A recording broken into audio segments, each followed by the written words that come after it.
You can stay there.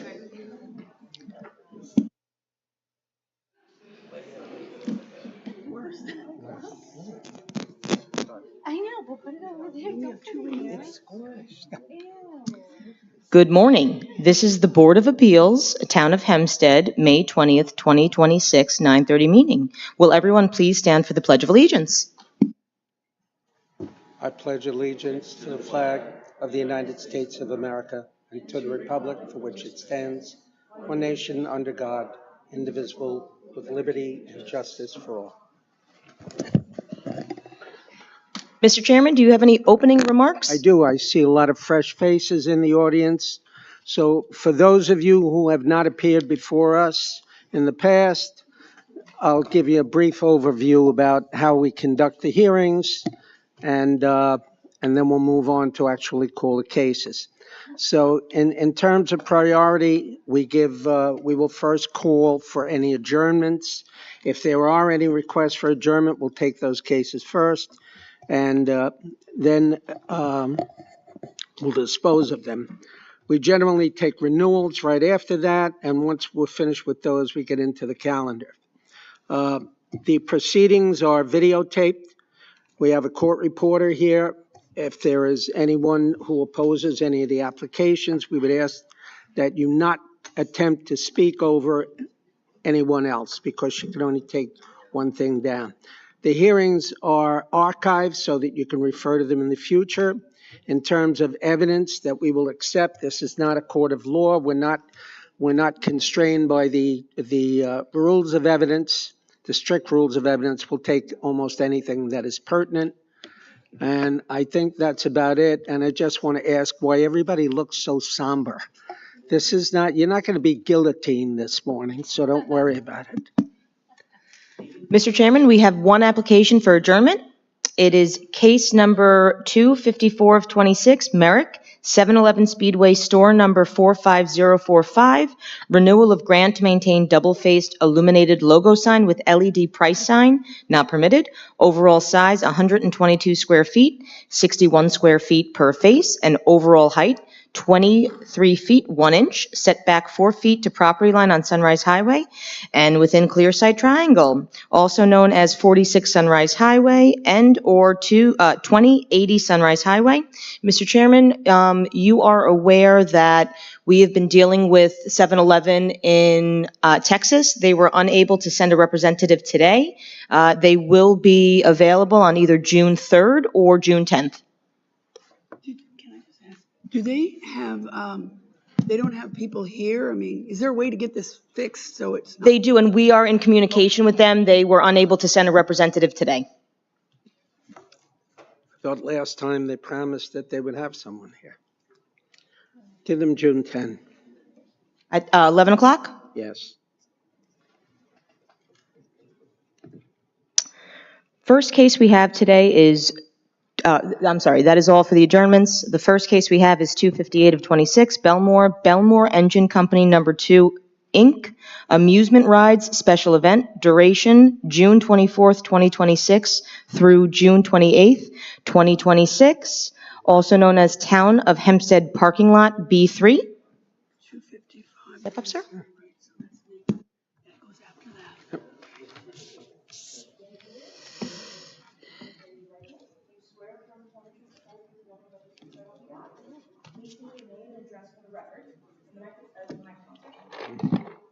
Gordon Liebner, 2735 Bell Road, Belmore, New York, 10710. Morning. Good morning, how are you? Good. Go ahead. The Belmore Fire Department Engine Company Number 2, we're hosting a... You want to speak a little more slowly? Sorry. So that You can tell- not only she All right. can understand you, but I No. can too. No problem, sorry about that. Thank you. The Fire Department, Belmore Engine Company Number 2, we're trying to host a carnival in the Long Island Railroad parking lot, June 25th to the 28th. Have you had one before? A couple of years ago. Okay, so you familiar with the various issues that we need addressed, like security, trash collection? For example, did you happen to notify the local precinct of this proposed event? We are going to notify the local. We haven't notified them yet. We're planning to do it this month. Okay, well, it's not that far away, so you might want to, because they may have input. Sometimes there are certain events, we have these every year, right? And there are certain events where, not a lot of them, but there are some where there are special considerations for safety purposes, et cetera. What about security? And I'll just tell you how it often is done. Sometimes there's a private security event. Usually in these events, it's members of either the congregation or the business group that will agree to take shifts so that there's a number of people around. We like it when they wear a shirt, say for example, a T-shirt that says security in a color that lets the people know where to go if they have a concern. And also, it does seem to help people realize you can't just mess around here and pull shenanigans. So that you can tell us about your plans for that if you could. Absolutely. We contracted with Dreamland Amusements, and they are responsible for having their own security firm. What's the name of the group? Dreamland Amusements. Oh, okay. They do events all across Long Island. Yeah, we know. I just didn't understand. Yeah, so they are having their own security. I would assume that they're going to provide rides as well? Correct. That's How many rides? 18 rides. 18. Do you, sorry. Hours of operation? Hours of operation.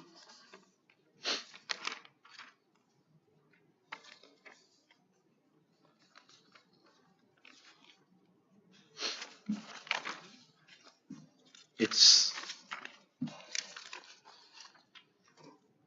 Thursday, 5 o'clock to 10 p.m. Friday, 5 o'clock to 11 p.m. Saturday, 12 p.m. to 11 p.m. And Sunday, 12 p.m. to 10 p.m. Music? No music. DJ, no No music. Alcohol? No alcohol. Go ahead. So back to the security thing. So I don't recall, I may be incorrect, I don't recall Dreamland providing the security also, but it's possible that it's happened in the past. I just don't recall it. I feel like we need to know a little more about it. Like to go, Dreamland's providing it. We still don't know if these, if there's going to be a sufficient number of folks on duty at any given hour, if they've scheduled for all the hours, and if they're going to be identifiable to the people visiting the event. Is there, I think you need to do a little more. I'm sorry, but can you get more information? Because again, or can you require that there be, I don't know how big your event's going to be. 18 rides is bigger than most of the ones that come here. So I'm imagining it's going to be a fairly large event. So I think we need to actually do a little more work on making sure that the security is properly done. I know it's the same setup that they have in the Merrick train station parking lot this weekend currently. I was just going to say that I attended a function where Dreamland on last Saturday and Sunday took my grandchildren to the to the Merrick Greek Orthodox Church. They have bright yellow shirts with security all over them. I think that's the church people that do that. No, this was Dreamland's people. Okay. Yeah, they Can have you their- just then, And you'll state that security will be there for all the hours that it's open? I will confirm that and require it with the Dreamland Amusements when How about garbage collection? they are handling it all as well. They're handling that as They well? have dumpsters coming, and that's all part of their contract as well. okay, so can you please provide to our office information? Can you confirm how many people will be on security? Like, let's say they say, well, we'll have 4 people there at all times and they'll be wearing shirts that are marked. That's all we need to know. Can you let our office know that? And can you provide our office with a copy of the letter that you're going to send, I would suggest sooner rather than later, to the local precinct, letting them know the hours of the event, and whatever the other particulars they request. Do we need to send a letter to the local precinct, or can a phone call suffice for them? We usually have a letter. Letter. Okay. So maybe call them and find out what particulars they want to know, put it in a letter, get us a copy, get them a letter for their records and for your records, and then let us know about the security, how many on at any given moment, and that they're wearing something identifying them. Okay? Sounds good. We'll do. Okay. Any other questions from the board? If not, do I have a motion? One question. Could you review your hours again? I have Wednesday as a setup, and then Thursday is 5 PM to 10 PM, and Friday is 5 to 11, and Saturday is 12 to 11, and Sunday is 12 to 10, correct? Correct. Okay. Thank you. Yeah. Mhm. Any other questions from the board? If not, do I have a motion? Make a motion on file 258 of 26 Belmore Engine Company, number 2, amusement special events be granted as requested. Second? All in favor? Aye. Any opposed? Good luck, Thank you, Board. I'll get you the 2 documents you requested this week. please. Thank you. Next, we have case 1181 of 26, Seaford Chamber of Commerce, amusement rides, special event, duration May 29th, 2026 through May 31st, 2026, with tents, also known as Town of Hempstead Parking Lot S5W.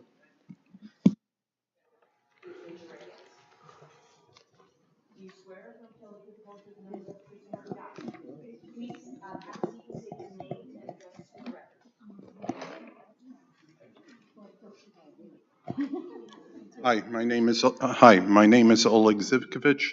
My address is 3621 Richard Lane, Wantagh, New York. Are you in favor or opposed? You want to check a box? I am in favor. I'll do it for you, I appreciate that. okay? Joseph Zorlensen, 25 Beverly Avenue, Copeg, New York. Morning. Tell us about the Seaford Chamber of Commerce event. Yes, it's the second annual event. We did this last year. Essentially, we revived the event from an event that was originally hosted years ago by St. William the Abbot. It's a carnival slash little kind of like a music festival and food trucks. How many rides? 10. Who's providing? Zorlensen's Amusements. Which one? Zorlensen's Amusements. Okay. Hours of operation? Friday, 4 p.m. to 10 p.m. Saturday, 4 p.m. to 10 p.m. Sunday, 2 p.m. to 8 p.m. Music? Yes, When does music end? music ends half an hour before the event is over on Okay. each evening. How about security? Security is provided by Nassau County Police Department. You already have a letter confirming that? What do you have? I don't. I was expecting someone else from the chamber to be here because it was taken care of by the chamber. Who were you expecting to be I here? was expecting Phil Schaff from the Seaford Chamber of Commerce. Do you want me to put this on second call? If you can't answer all the questions, it'd be a good idea if you put it on second call. Give him a call so we can show Give him a up. call to make sure he's showing up.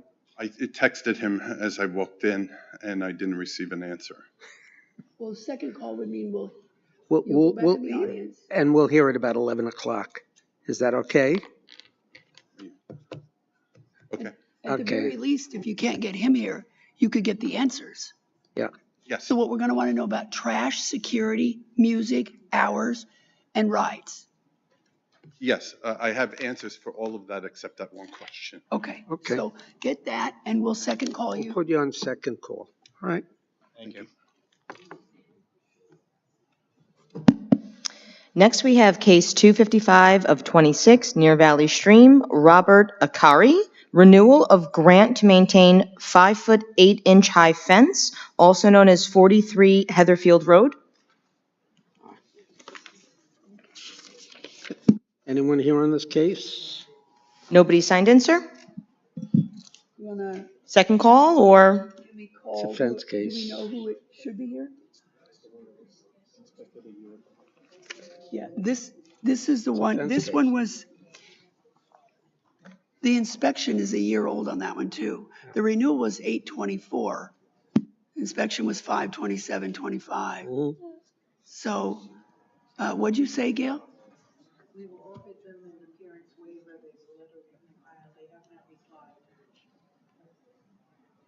Is it do we know if I'm going to the, put the case on second call. okay, but could we have someone reach out to them? Plus, if the person, if the mailing address is the physical address, it's not like a landlord. Okay. All right, well, suppose I can call into order to appear. So, second. Mhm. Next, we have case 256 of 26, Merrick Amalia Escobar, variance, side yard, maintained cellar entrance attached to dwelling, also known as 1096 Meadowbrook Road.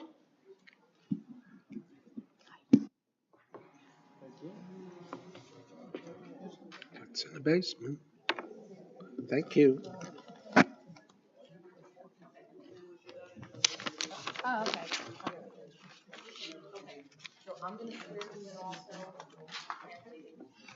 What are we doing? Raise your right hand. Do you swear to tell the truth, the whole truth, and nothing but the truth, so help you God?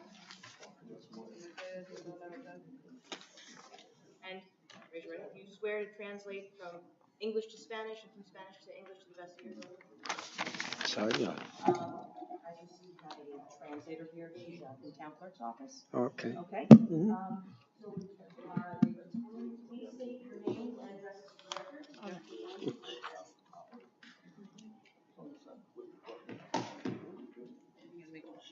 Mhm. Good morning. My name is Amalia Escobar. I'm 1096 Meadowbrook Road, Merrick, New York, 11566. You're the interpreter. My date of birth? Oh, no, okay. You're the applicant or the interpreter? The Belmaris Alvarado, 1 Jefferson Avenue, Rockville Center, New York, 11570. You're the interpreter. She Okay. spoke such good English. Yeah. No, she said that when she needs me, she'll try to answer all your questions. Okay. Okay, so, Sorry, Joe. let me just, everyone did their names and address. Okay, so you're here because you own a home. The gentleman did not. Oh, sir, did you put your name and address on the record? Yeah, my name is Raul Escobar. And your address? That's 1096 Meadowbrook Road. Okay, can we just, are they both owners? Is one an owner? Who lives where and who owns what? He's my husband. Okay, and you own Owner. you own the dwelling located at 1096 Meadowbrook Road? Yes. Okay, how long have you owned this home? We're going to be 4 years in it. Okay, and you're here today because there is a cellar entrance that was at some point installed without a permit, right? Yes. Okay, let's start with, was the cellar entrance in the house when you bought the house? No. Okay, when did you install the cellar entrance? We started to install it last year. Okay. Sorry. And then you applied, hold on, you applied, let me see that search sheet. You applied for I thought it was 24. Yeah, in 2024, you applied for a permit to install a cellar entrance, correct? Yes. And you don't have it yet, but you went ahead and installed it last year anyway. Yes. Why'd you do that? Because I was trying to do something like for my child downstairs, and they can have like any emergency exit, because I had a like 6 years old kid, and the house is like not big enough, and I would like to have a space to he can play around. That was I decided. But if you were aware that you needed a permit, why did you install it anyway before the permit was dealt with? I'm paralyzed. I'm sorry. Okay, so did you also install a full or three-piece bathroom in that basement, or, because I see that was on the request for the permit also. Did you install that yet? No. You haven't installed that? No, I stopped. Why did you stop? Did you get a stop work order? I got a stop order for the side door, so I stopped everything. I don't want to get in trouble. When you say side door, Are you referring to the cellar Yes. entrance, or is there another side door? No, the one we're talking about. Okay. Now, you need, in order to put this cellar entrance in, or to keep it, you need a variance from the required side yard setback, because you're required to have at least 5 feet and an aggregate between the two side yards of 15. So we're gonna, given that 5 is your requirement, what is the side yard setback that is provided with this cellar entrance? If that's not clear, I can try to clarify. What you want to know the measurement? Yeah, The distance between the side yard line and the cellar entrance. Becky? yeah, Becky, can you? Mhm. The distance between the side yard cellar entrance and the property line is 1.3 feet. Versus 5. Okay, we've actually gotten an answer from the expert we have here, who is one of the plans examiners in the building department. So it's a 1.3 instead of the 5 that's required, which is a very significant setback. What else is in the basement? La lavandería. The laundry room. And what else? The laundry room, the play bedroom I want to make for the kids, that's all. Okay, are there, Did you say a bedroom? No, like a storage room, like the room with the full wall. so there's only one room, it's not divided up or Yes, it's like divider, Yep. divided into how many How rooms? many rooms? like 2 pieces, right? One in the living room. Like when you enter is one and the other one is next. The applicant's Because- the applicant's proposing a playroom, a TV room, and a laundry room. There are walls, but there are no separations with doors. So it's basically an open space where you do not have to go through any doors for any of the areas in the proposed basement, and a bathroom. Okay, and since you were starting to do the work before the permit was issued, did you get the rough plumbing in for the bathroom yet? No, everything was in there when I get the house. Oh, there's already, okay. So when you bought the house, was there a bathroom in there downstairs? No, there was not bathroom in there, just the laundry. Oh, okay. Sounded like you said everything was already there when you bought it. I think like the line, la línea de la plomería era Yeah. ahí, ¿verdad? The plumbing line was there, but not for the bathroom. I think she means for the laundromat. Okay. Has any inspector been out to your place yet? I don't No, think so, right? no. Okay, sometimes, oftentimes, members of the zoning board will come and inspect the premises. We don't usually come inside, so but one or more of us will, if you see us in your yard, looking at the setbacks and stuff outside, don't be alarmed, okay? Okay. Is there anything else you would like us to know about Yes. this request? Yes. Okay, I would just like to make the board aware that there is no other location where this cellar entrance could be other than the front of the house. The rear of the house has 2 separate crawl spaces, and the other side of the house is an attached garage. So this would be the only location where they would be able to put any type of cellar entrance, which would not allow, if they weren't allowed to put a cellar entrance in, would not allow them to use their basement to be finished other than an egress window. I was gonna say, but they could put an egress window in this spot, and it could still serve as a playroom for the children. Correct. I assume there's an interior staircase, so Yes. there's access that way. Okay, I assume that's why they put the door there as the only spot, but When the application was first submitted to the Department of Buildings, was this exterior stairs in the location as we see it today? She said she only put it in last year. yeah, she put. Yes, they received a stop work order. Thank And you. Becky, what's the status of this bathroom down there request? The open permit sheet says the open permit is for a cellar entrance and a 3-piece bath. Yes, the application that they filed is for the finish of the basement and the cellar entrance, which is what they received a stop work order for. They have 2 other applications on file that are in intake. One is for their fencing, so that they can get a permit for their fence. And the other one is for a roof repair, which, is the roof still need to be repaired? We're gonna wait a little bit because like we don't have like enough money to do that now. Okay.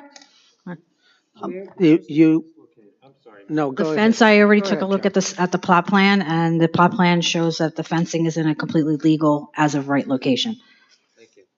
Yeah, and Becky, Anything else? if Mr. we- Pellegrini, before I ask my question?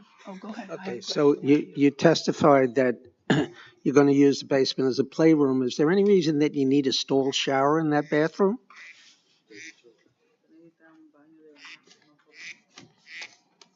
Yes, because sometimes, we come in like almost the same time. Everybody get home and we want to take a shower and the baths, they are busy.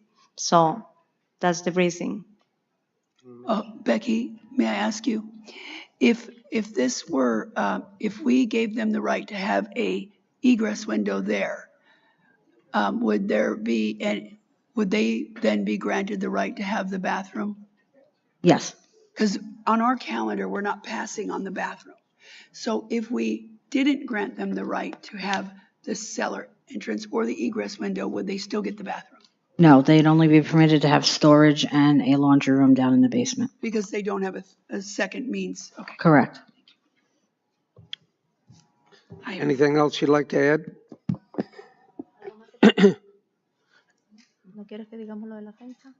But by the way, how many children do you have, ma'am? So 2 children. Ages? 6 and 16. Okay. Any other questions from the board? If not, do I have a motion? I would like to move, Mr. Chairman, that the hearing be closed, that the matter be placed on the decision calendar. Everyone who signed in will receive a copy of the board's decision by mail once it's rendered. Second? All in favor? Aye. Any opposed? Thank you.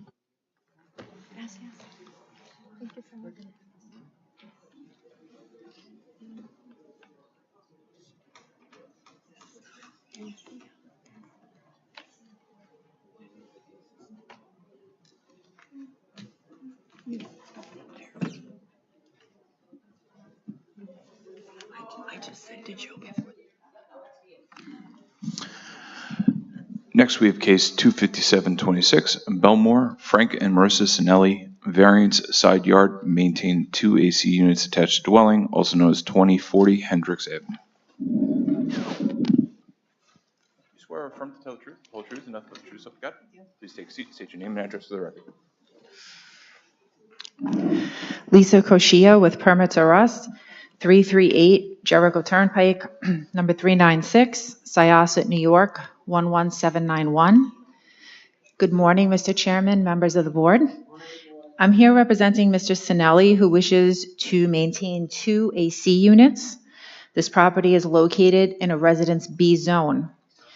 The AC units have a side yard setback of 2.9 feet, where 5 feet is required. My clients had purchased the home back in 2020, and these units were already existing. Mr. Sinelli respectfully requests your approval. I'm sorry, Ms. Kochia, I was looking at the other case that goes with this one. So I just wanted to know the setback. I know the rest. For the ACs? Yeah. The setback is 2.9 feet, where 5 feet is required. Okay, Is there a permit for the shed on the other side? that's on our reserve calendar. Yes. Hold on, I think it's on the other hearing that we had. Christine just, we have this case on reserve. The only reason it's on reserve is because we noticed it needs AC relief, and that's the AC relief now. Yes, it's on the hearing that we had on 225. Any other questions from the board? If not, do I have a motion? Move that the hearing be closed, the matter be placed on the decision calendar.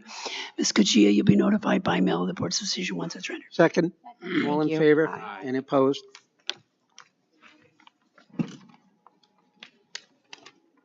Katora, did you look at this?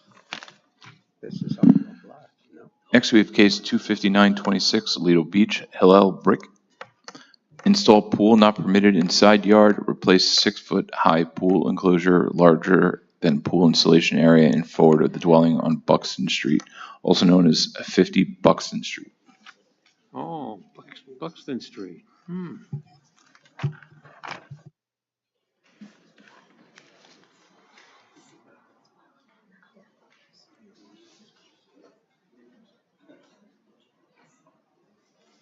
you swear or affirm to tell the truth, the whole truth, and nothing but the truth, so help you God? I do. Please take a seat, state your name and address for the record.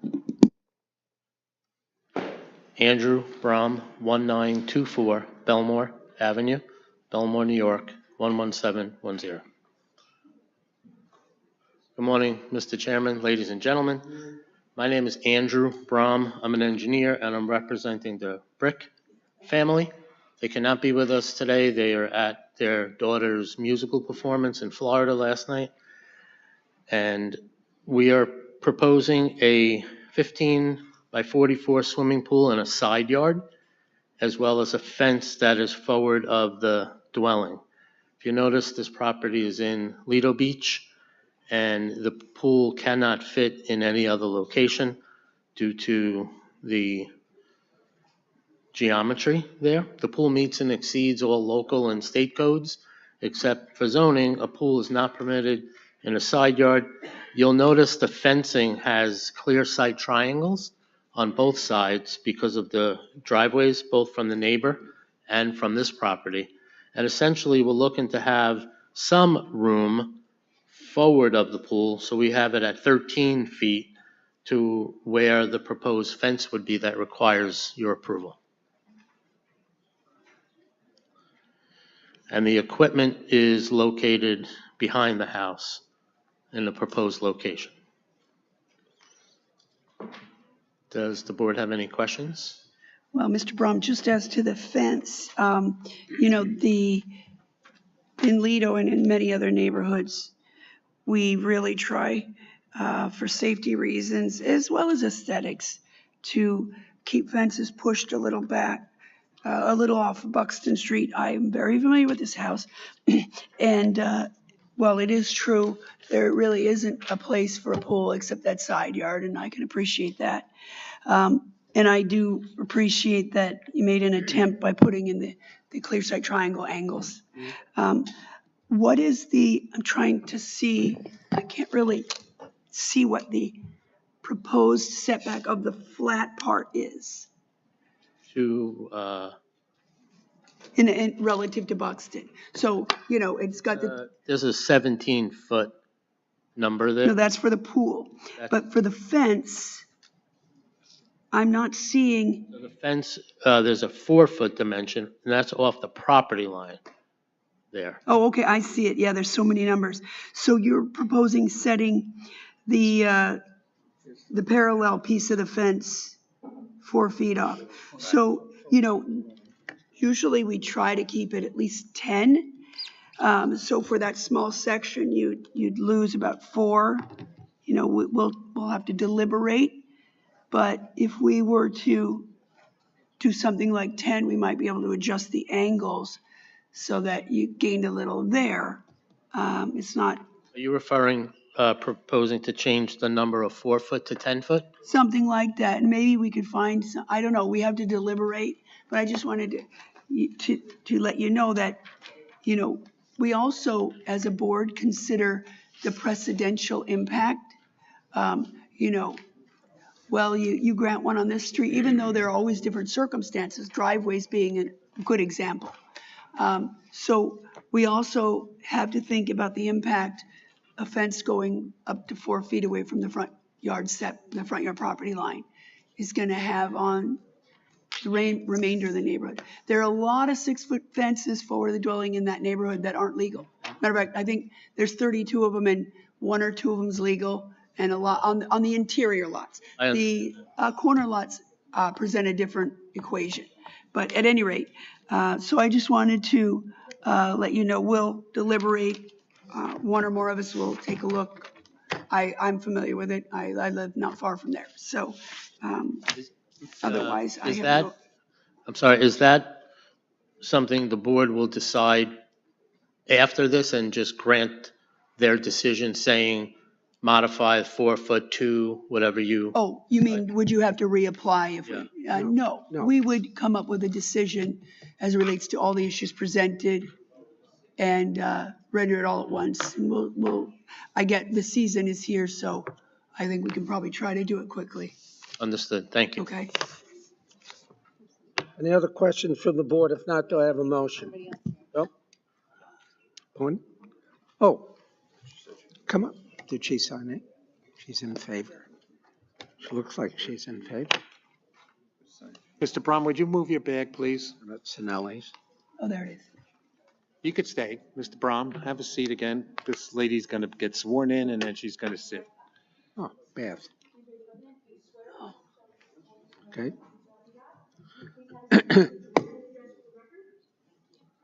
Hi, good morning. Morning. My name is Linda Weiss. I live at 45 Bath Street, Lido Beach, New York, 11561. I live directly behind 50 Buxton Street. Good morning. I am really nervous. I have never done this before, so please Don't worry. forgive my We haven't slightly either. quavering voice. No guillotine. I wrote some notes, so I hope you'll just bear with me on this. My husband and I have lived in our home full-time for over 30 years. We both work from home, and this home was built, I guess, about 10 years ago. So for over 20 years, we had a lovely backyard behind our home, or in front of our home. My concern connected to this variance request is centered around the noise that will be generated not only from the pool usage, but also the pool's mechanical equipment, which would interfere, we believe, with our peaceful and quiet enjoyment of our home and impact the quiet nature of our neighbors. I did provide some pictures, if I may share those with you. You took those yourself, ma'am? Pardon me? You took those photos yourself? I did. And they fairly and accurately represent what they purport to? When did you take them? One yesterday and one a couple days ago, and I printed them on my home computer. Okay, we'll accept them in evidence. Thank you, sir. I appreciate that. As you'll see from the pictures, the setback from my home to my neighbors is whatever the minimum legal amount is. I believe that's 5 feet. Is that correct? It's 4, and you're correct. They are not asking for a variance for that. Yes, I understand that. Yeah. Thank you. The side of my house is my back porch. It's also my kitchen on the first floor, and you can see how close it is to the fence. That's our only outside space. It is quite small, but enough for our barbecue, dining room table, and that we enjoy during the summer months. Directly above that is my son's bedroom, and directly above that is our bedroom and our home office. So all of that is facing the neighbor. My concern is around the placement of the pool equipment, which, as you can see from the fence line, is right behind the fence line. Give me a second. Mr. Braum, I'm trying to find on the site plan the pool equipment. So it's directly behind the house, and it's labeled with the letters Oh, EQ. EQH. 4 Okay. foot is what's required, and the proposed equipment is 10 foot, where they Correct. have 16 foot 4 from the property line to the rear of the house. Right. So So without asking for a variance, that equipment could be right. So even closer. the ordinances actually require the pool equipment to be in the backyard. I understand. Okay. And I guess my concern is the noise that will be generated from the pool equipment, again, right against our home, and hoping that, so I'm not requesting that you deny our neighbors variance entirely. Instead, I am asking the board to please exercise its power to attach reasonable conditions for the welfare of myself and also my neighbors on either side of me, all of whom are quite close. What would you suggest would be reasonable conditions? So specifically, requesting that the pool mechanical equipment be housed in a fully insulated acoustic enclosure away from our property line, so closer towards Buxton Street instead of. Well, they have it right up against their house, basically. Yes, but I'm saying towards Buxton Street instead of towards my. In the front yard? Yes. instead of my Yeah. home. So that's Your concern is noise, I imagine. 100%. It's They- all around noise abatement. The machinery. The machinery, I believe that new machinery does not really make any noise. It's a pump. And if it's a heater, it's most likely a gas heater, which is like putting on your gas stove or oven. It doesn't make noise. Well, the machines run a little, but more, the thing is, I'm not sure if they can fully house equipment. They may be able to.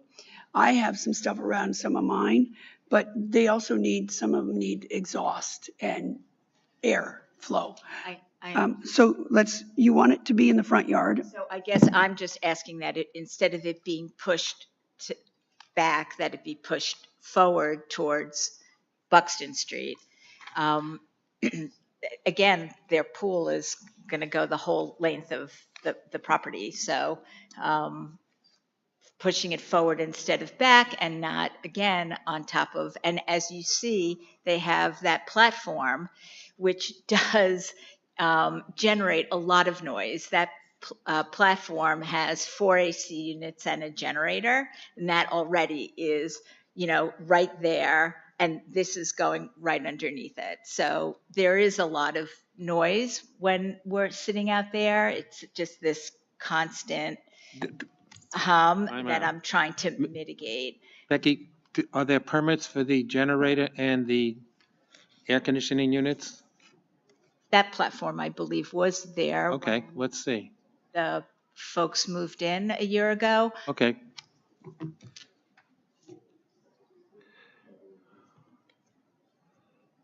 While she's looking that up, Mr. Brahm, can I ask you? So we finish hearing evidence and then we deliberate and we come up with a decision. Sometimes we inspect, okay. But I'm hearing what she's saying and there are varying levels of noise. As a practical matter, in a general sense, what are the options available to reduce the sound? I know we've done before baffling, that's not a complete enclosure, on AC units in 1 or 2 cases, where different than this. This is unique in that it's the backyard, which is where all the laws say it has to be. So it's a little bit more difficult. But as a practical matter, what are the noise options for the equipment So I would, of course, that are reasonable? speak to my client and see if they'd be willing to put some trees in front of it or a fence, so long as the equipment is still serviceable. And that fence would provide some type of noise reduction. What about the fence is set off of the southern property line, 4 feet? You see, we just can't move equipment in the side yard though. Because that other neighbor to the south isn't here. And we have to presume that neighbor got notice and that neighbor said, oh, I don't mind that equipment where it's proposed. But if the notice said the equipment is there, we don't know whether or not the neighbor to the south would want to be here. So we do have to sort of deal with the things that are before us and have been noticed to the community. So fencing, I'm in no way suggesting your client agrees to this. I'm just asking as an expert in this area for us to tell us what our options are. I think my client would be reasonable to appease a neighbor who said, I don't want them to deny their pool. I'm looking for make the noise a little bit less. Okay. So if the board and a woman next to me, I'm sorry, I don't know your name, would like that, I just want to remind the board that the equipment is 10 feet away From the property line and from the property line, which is allowed to be at 4 feet. And if that was the case, I would tell you, you know what, I'll move it 6 feet, push it up against the house. But in this case, I think a reasonable request would either be some shrubbery that would block it, or a fence, provided that I can put one piece of fence that's serviceable from both the left side and the right side. In other words, without doors. What about that? We've had in the past sometimes that there's some sort of baffling material they kind of attach to the wall of the fence or something. I think that's not an unreasonable request. It's like a sound blanket. Yeah, something like that. So to put one piece of 8-foot fence and then lay the piece of sound blanket over it. Okay. And can I just ask you, is that equipment, I can't tell from the site plan, is that equipment elevated there? It is not Okay, proposed to be so elevated. is there a reason it's not tucked under the platform? The gas heater, as somebody mentioned here, needs the flue, so it can't be like underneath looking up at that. We could put the pump and filter underneath the platform. I just reviewed some photographs and that would work. Maybe like that with the little baffled wall Right. would be something. I'm sure that the Bricks would be delighted to do that and make the board considerable the fence location favorably as a Nice one. that's a nice compromise. I'm sure they'd be willing to do that, Okay. or willing to do without that as well. I would also appreciate the consideration of the shrubs. I mean, a lot of what I read online is that shrubs around the whole property line would diffuse some of the noise from the usage. They just moved in, so last summer there were quite a lot of children there during a period of time. And again, my husband and I work from home. It's unfortunate that for us that everything that, our living space and everything faces that home, but it's just how. You can't put shrubs on your side? No, I have very little property. I have deck that goes right to that. And I'd have to, one more comment, if I may, I would love to, because I love shrubbery, but. just to speak to the board. Existing equipment is elevated up high. So when the neighbor looks and sees it, the noise is up there. This equipment, per your question, is going to be down low. So already there's a fence blocking it. And I believe with a second fence with a sound blanket draped over it would definitely reduce the noise. So while the ACs do have a building permit, the generator does not. Okay, so they'll have to get an application in for that. Yeah. Thank you, Becky. All right, I have no further questions. Any other questions from the board? Not, do I have a motion? I'll move, Mr. Chairman, that the hearing be closed, that the matter be placed on the decision calendar. Mr. Braun, Ms. Weiss, you'll both be notified by mail of the board's decision once it's rendered. Thank you so much. Thank you. All in favor? Aye. Opposed? Next, we have cases 26026 through 26226. Levittown, Philip and Jean Lilly. Special exception to maintain an accessory structure. Gazebo higher and larger than exceeding horizontal maximum. Special exception to maintain a second accessory structure. Shed higher than permitted. Special exception to maintain a third accessory structure. Gazebo, also known as 5 Round Lane. Wait a minute. Wait. I do.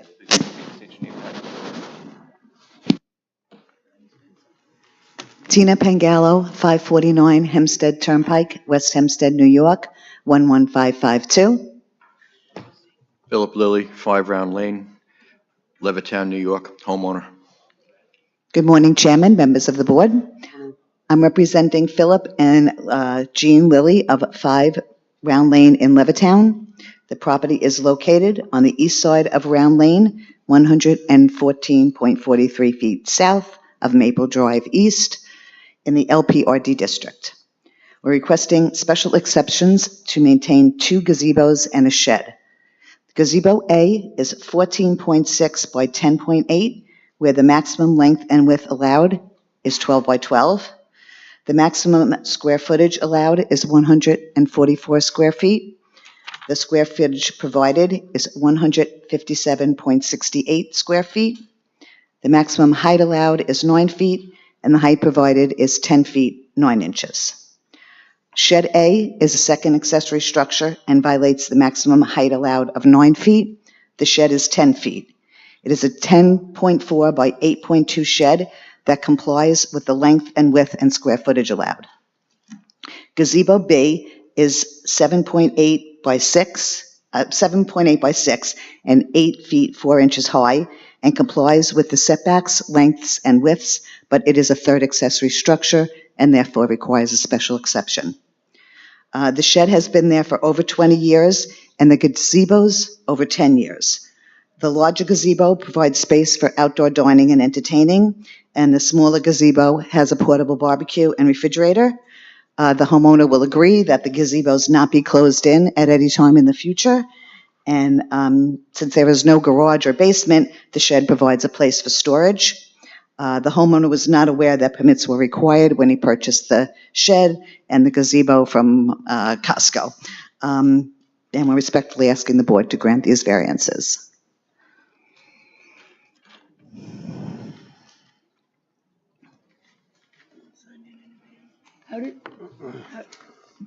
How did your client come to know they needed to be legalized? There was a neighbor that complained about a bunch of neighbors. Who complained about what? The fact that they were there or that there was noise or what? Noise. Oh, that's okay. People had complained about him in the past, and he had violations, and he retaliated against everybody in the neighborhood. Several other neighbors. Oh, your complainer, I understand. You got the will of the neighborhood, or the neighborhood didn't like his stuff, okay. Any other questions from the board? If not, do I have a motion? Move that the hearing be closed, the matter be placed on the decision calendar. Ms. Pangallo, you and your client will be notified by mail of the board's decision once it's rendered. Thank you very much. All in favor? Aye. Any opposed? Next, we have case 26326, Inwood, Shira Litvack. Variances, height, number of stories, lot area occupied, front yard setbacks on Donahue Avenue and Healy Avenue, rear yard, construct 3-story dwelling, demolish existing dwelling, also known as 190 Donahue Avenue. Raise your right hand. Swear or affirm to tell the truth, whole truth, and nothing but the truth, so help you God. Please take a seat and state your name and address for the record. Good morning, Chairman, members of the board. My name is Shmuel Flaum, residing at 194 Wanzer Avenue, Inwood, New York. Just introduce yourself. Hi, my name is Shira Litvack, 190 Donahue, Inwood, New York. Morning. Okay, good morning. We are here in front of the board today seeking multiple variances for a proposed new single-family dwelling at the property 190 Donahue Avenue in Inwood, New York. There are several variances being requested in conjunction with the proposed dwelling, so I'm going to jump right into them. I'm sure there'll be questions and comments that the board would like to review.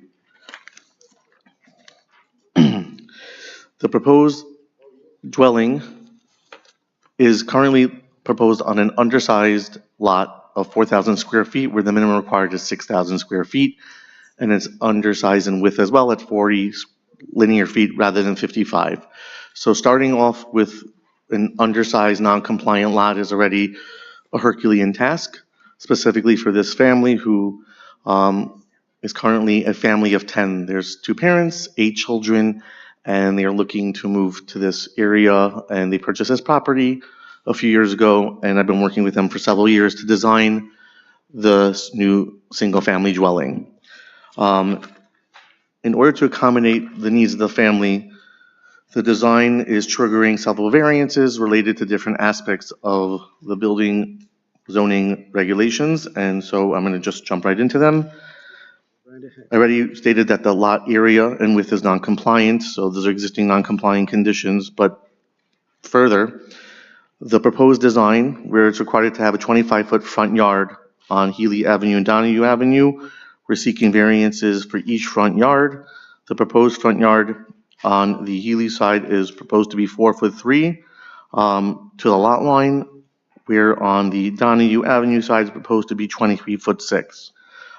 With regard to this specific variance, I just want to bring to the board's attention that although to the lot line it's 4'3", there's an additional approximately 14 feet of space from the lot line to the curb. So in actuality, from the actual curb, it's 17 feet 4 3/4 inches. So it's not as conceivably close to the street as it would be if it was a lot line property to the curb. That 14 feet. Yeah, go ahead. What is this 14 feet? What is it? It's all grass.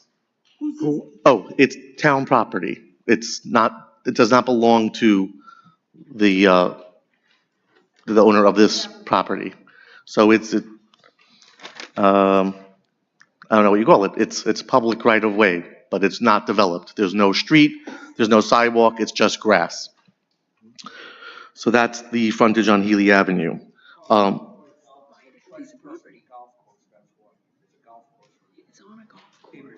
Yes.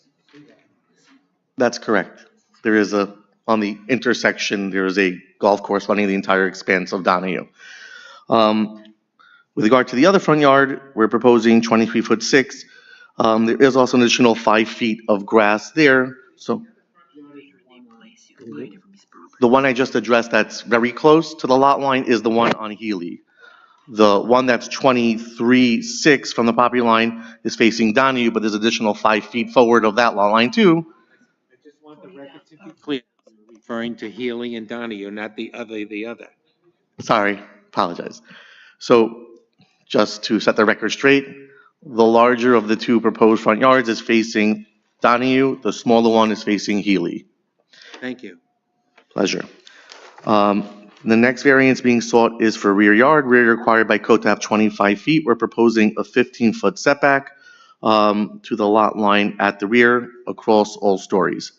Then with regard to required side yard, since it's a corner, there's one side yard and one rear yard. The side yard is proposed 5 feet, which is what is required. There's no variance being sought for the side yard. We're respecting that, obviously, as best we can. With regard to building area, this is a very large ask. I missed the rear yard. Sorry, the rear yard, we're required to have a 25-foot rear yard. We're requesting 15 feet. And the one side yard Is supposed to be 5 feet, and we're complying with 5 feet. Oh, there's only one, that's right. It's a corner. Corner lots only have one side yard, and the other one is equivalent rear yard. The next item seeking variance is the building area coverage. Based upon the lot size, the total footprint in terms of coverage is allowed to be 1,100 square feet. We're requesting 1,790.85, which is a 44.8% coverage. There's an accessory deck, which is really just like a few inches above ground, that's allowed to be, oh, sure, sorry. This house is a non-conforming house, and if they demo it, they're gonna lose their non-conforming, and this is gonna need more variances. Oh. Which ones? Oh, I'm sorry, Mr. Flom. So Ms. First, who I know you're familiar with, has just informed us that the existing house is non-conforming. Your plan is to demo it and construct a new one. And if I understand correctly, there would be additional variances required once that house is demolished. There is no non-conforming for this house on file with the Department of Buildings. Therefore, if the house gets demolished, additional variances for lot width and lot area would be required. Oh, it would be no longer considered a legal building lot. Correct. So the correct way to do this would be to file for the non-conforming permit so that the building department can establish the lot and then go forward with this case. I see. Do you follow that? I follow that, but when a lot is existing non-conforming prior to the establishment. Right. You have not applied for a non-conforming status. It hasn't been determined to be a non-conforming. Okay, granted, but it was reviewed, and I guess the planning examiner did the initial review, didn't object to that. I don't know why. I hear what you're saying. So it'd be an additional item, it has to be. Right, you have to get the lot into a legal building lot status by either coming before us for all of that at once, or getting a determination that is in fact non-conforming, and therefore the lot itself and its size is a legal building lot. My experiences with non-conformings, that's just the building department. It doesn't require a variance, it just requires a review. If you do it the non-conforming way. If you do it the other way, it would be before us. Right. So I think we'll probably just do it the non-conforming way since we're before you today for this, and instead of coming back after this, unless I can't, I don't know. Well, can we ask, just Becky might know better. The case would have to be adjourned for the building department to make their determination and give a grant that is actually exactly non-conforming. The board would not be able to review this case without that determination because other variances would be required if it was determined that it was not non-conforming. Becky, you're reading from the notes in No, the building department? no, I'm looking at notes while I was answering the Okay. question. She's multitasking. Yeah. She's very talented. No, What do you want to do?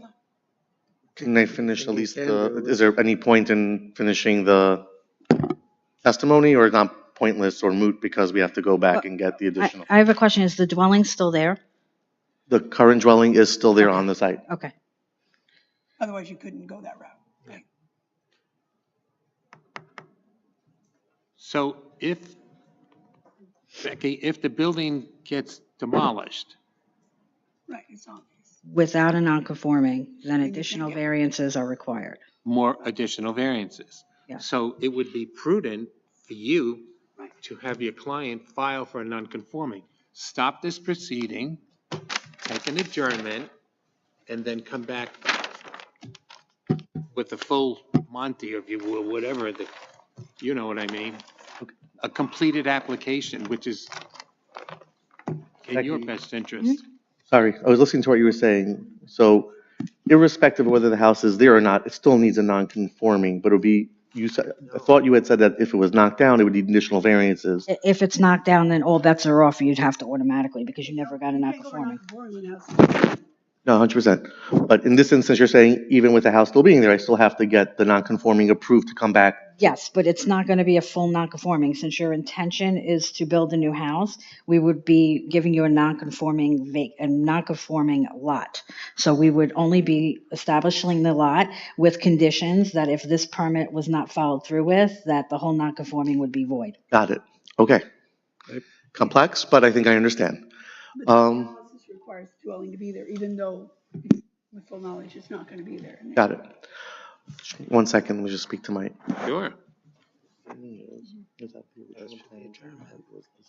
Yes. Never gave us an addition to not being non-conforming, which we knew going in, but we want a record of the non-conforming lot. It's just paperwork, but they're not going to let us move forward today. We'll have to adjourn, but hopefully at the adjournment we'll have a non-conforming and then we'll continue then. It's a paperwork filing. Yeah, I'll take care of it today. It's not a big deal. Okay?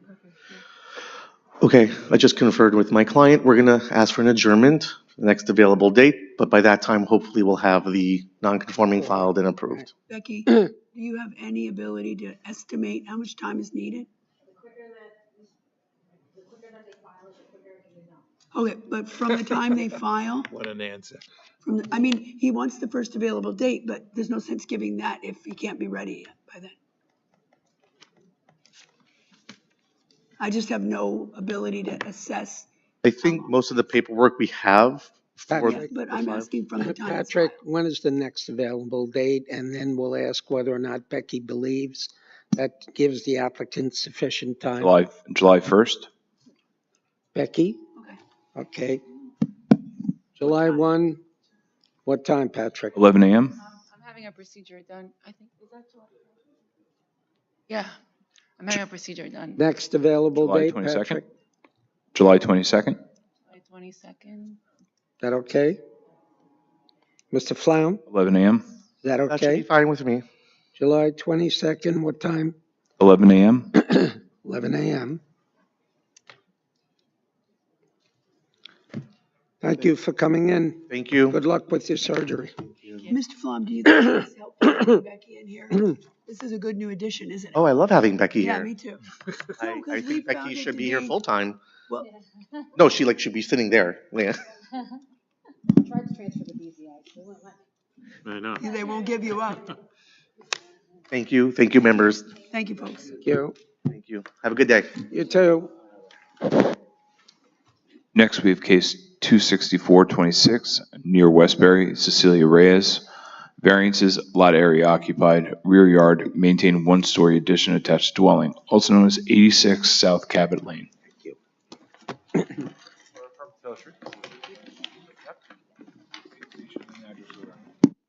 Christina Gonzalvo, 124 Front Street, Suite 205, Massapequa Park, New York, 11762.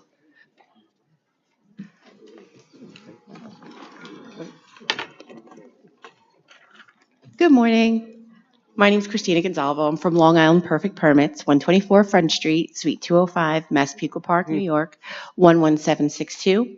An agent representing Cecilia Reyes, owner of 86 South Cabot Lane in Westbury, Section 45, Block 399, Lot 00120. This parcel is in a LPRD zone. My client filed an application to maintain a rear one-story addition. The rear one-story addition exceeds the allowed lot coverage of 30% and rear yard setback of 25 feet. The addition maintains lot coverage of 37.8% and 37.8 and 5-foot rear yard setback. The house was purchased in 2019 and the addition was constructed about 5 years ago and is now being used as a playroom. My clients have spoken to the surrounding neighbors who do not have a problem with the variance being granted. So your client just didn't know they needed a permit to put this addition on? Apparently. Okay, and I'm sorry, I missed the rear yard number. 5 foot. 5 versus, it's a one-story, or what's it required? It's a first floor addition, right? Yes. So, Is this a B zone? I think so. Is this a B zone? Yeah. LPRD.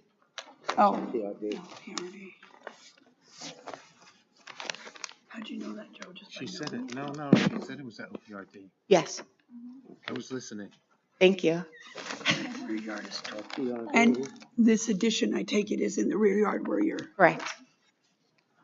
Did your client file a building permit before he started building? May I just ask you how, so you're required 25 and you're proposing 5 on the rear yard.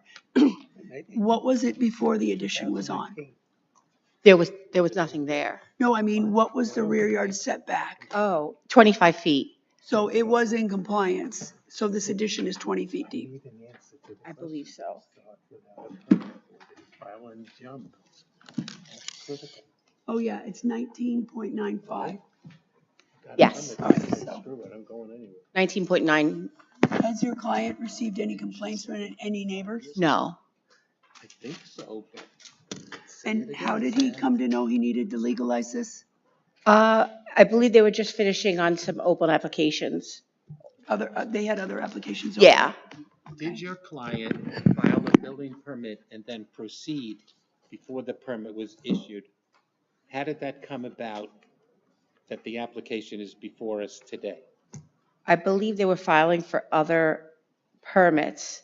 They have an open application to maintain a 6-foot PVC fence. And they just wanted to just close everything out. Just, make everything. I understand what you're saying, but it's critical to the application to know whether or not he jumped. She's looking to sell. I don't care about that. A lot of these permits, though, I see. Was it started with a permit issued, but it was built beyond what the permit was allowed? Or was it permit issued? No, I'm saying that wrong. No, I don't see an open permit here. When did your client construct the addition? That's a better way of saying it. That's the shortcut. See, that's why I'm not an attorney. It was constructed about 5 years ago. All right, and then 2021. Mm-hmm. It's permit 2019. Well, no, or this. Here's an application, maintain. That's an alteration. The structure was built and then the application was filed. Yeah. Got it. And how long has your client owned the house? Since 2019. That's when he filed the permit. Or maybe the other owner. The prior owner? Likelihood is On no. selling, yeah, prior owner. Or wasn't there? So this house is, did you say it is up for sale? They're looking to sell. No escrow money yet, okay. No. No closing. I have no further questions. Any other questions from the board? If not, do I have a motion? Move the hearing be closed, the matter be placed on the decision calendar. Ms. Gonzalvo, you'll be notified by mail of the board's decision once it's rendered. Second. All in favor? Opposed? Thank you. Have a lovely day, You're welcome. everyone. So, Excuse me. Next, we have cases 26526 through 26626, Franklin Square, James Alardo. Variance side yard, construct addition with cellar entrance, attached dwelling, maintain pool not permitted in the side yard, also known as 293 tennis court. He always wears orange. It's a peak. I was looking up. Oh, I see. And so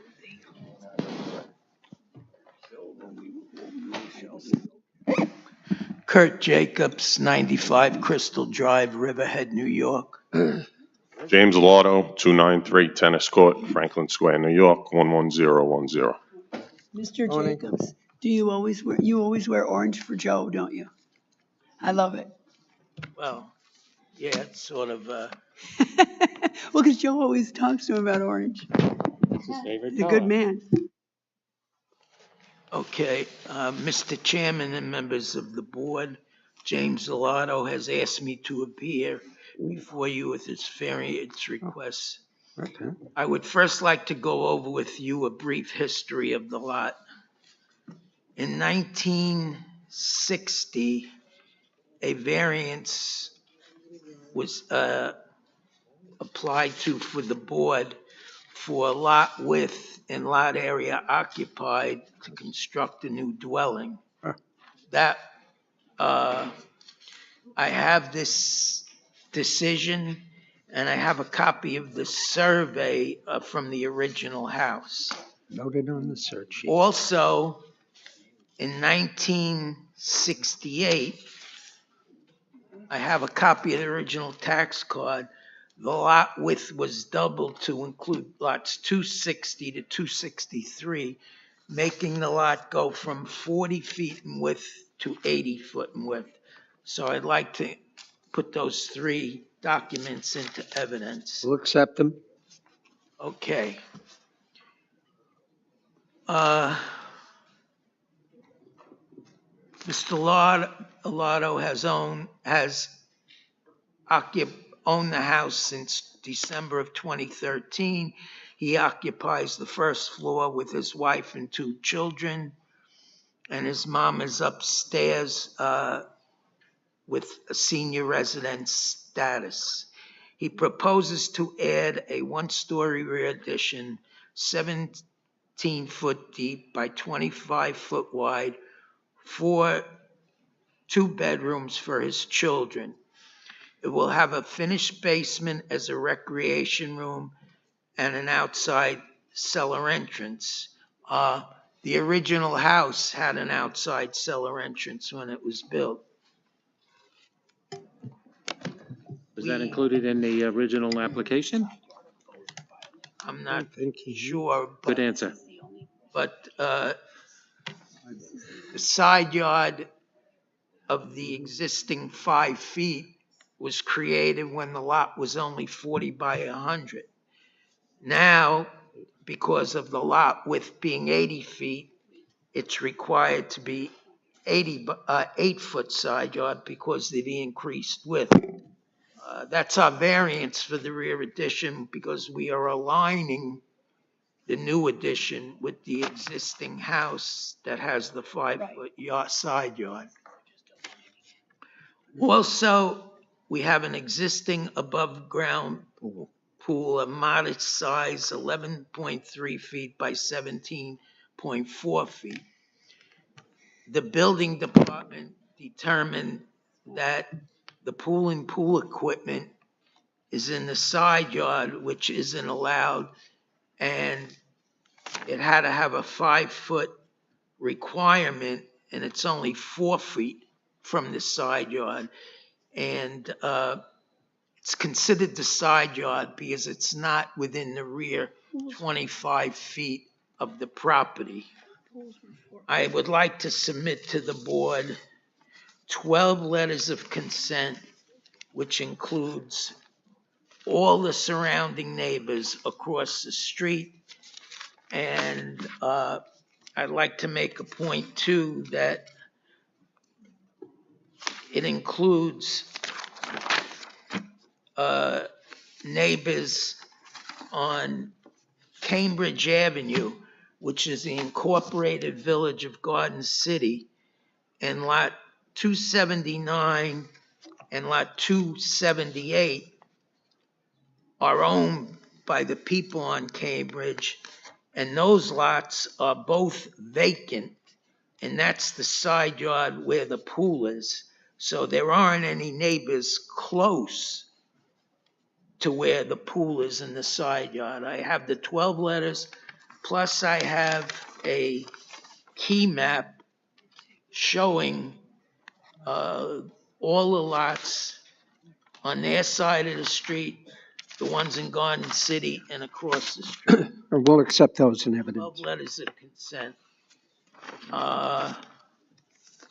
Did you also want to point out that your client came in for the permit before he built it? No, it's Yes. pool. No, I'm talking about the addition. No, the addition doesn't exist yet. That's what I'm saying. Yeah. Saying kudos to him for not doing it. Yeah, I mean, well, yes. And I would like to also. Can't take that into consideration. I appreciate all their efforts with me over the years because I am retired. Yeah, I'm doing this for John Montemorano. So this is my last official business with the town. Oh, is it? Yeah, almost 38 years. Wow. So, What are you going to do now? Play golf all day? no, I'm not a golf. I even stink at mini golf. Plus, you can't wear a yellow shirt on a golf course. It's prohibited. Yeah, but if you watch Mr. Fowler on the last round of all of his golf tournaments, he wears orange. No. Ah. Ricky Fowler. Mr. Jacobs, it's been a pleasure working with you for 38 years. I wish you lots of luck. Thank you. Live long and good health. Gonna try. And prosper. Yes. Thank you. Dr. Spock. That presents our case. Any other questions from the board? If not, do I have a motion? Move the hearing be closed, the matter be placed on the decision calendar. Mr. Jacobs, you and your client will be notified by mail the board's decision once it's rendered. I agree with all the sentiments Mr. Pellegrini conveyed. Second? All in favor? Any opposed? Thank you, everyone. Take care. Next, we have cases 26726 through 26926, Oceanside. Marco Campanelli Jr. and Phyllis M. Campanelli, mother-daughter residence, second kitchen, variance front yard, average setback, maintain front masonry porch attached dwelling, special exception to maintain second accessory structure shed with side yard setback variance, also known as 2940 Stevens Street. Yeah.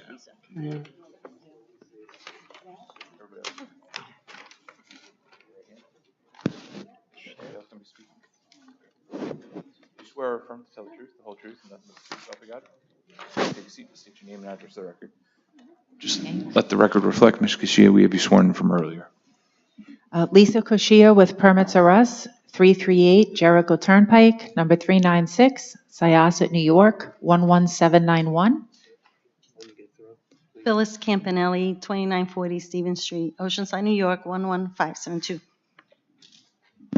Marco Campanelli Jr., 2940 Stevens Street, Oceanside, New York, 11572. Good morning again, Mr. Chairman and members of the board. Morning. I'm here representing Mr. and Mrs. Campanelli, who would like to maintain a front porch, shed, and a mother-daughter. This property is located in a Residence B zone. The shed has a side yard setback of 1 foot where 2 feet is required. The front porch has a front yard setback of 19.62 feet where 25 feet is required. We would also like to maintain a mother-daughter residence. Mrs. Campanelli's mom unfortunately passed last year, and they have begun to make plans for her father to move in with them for care.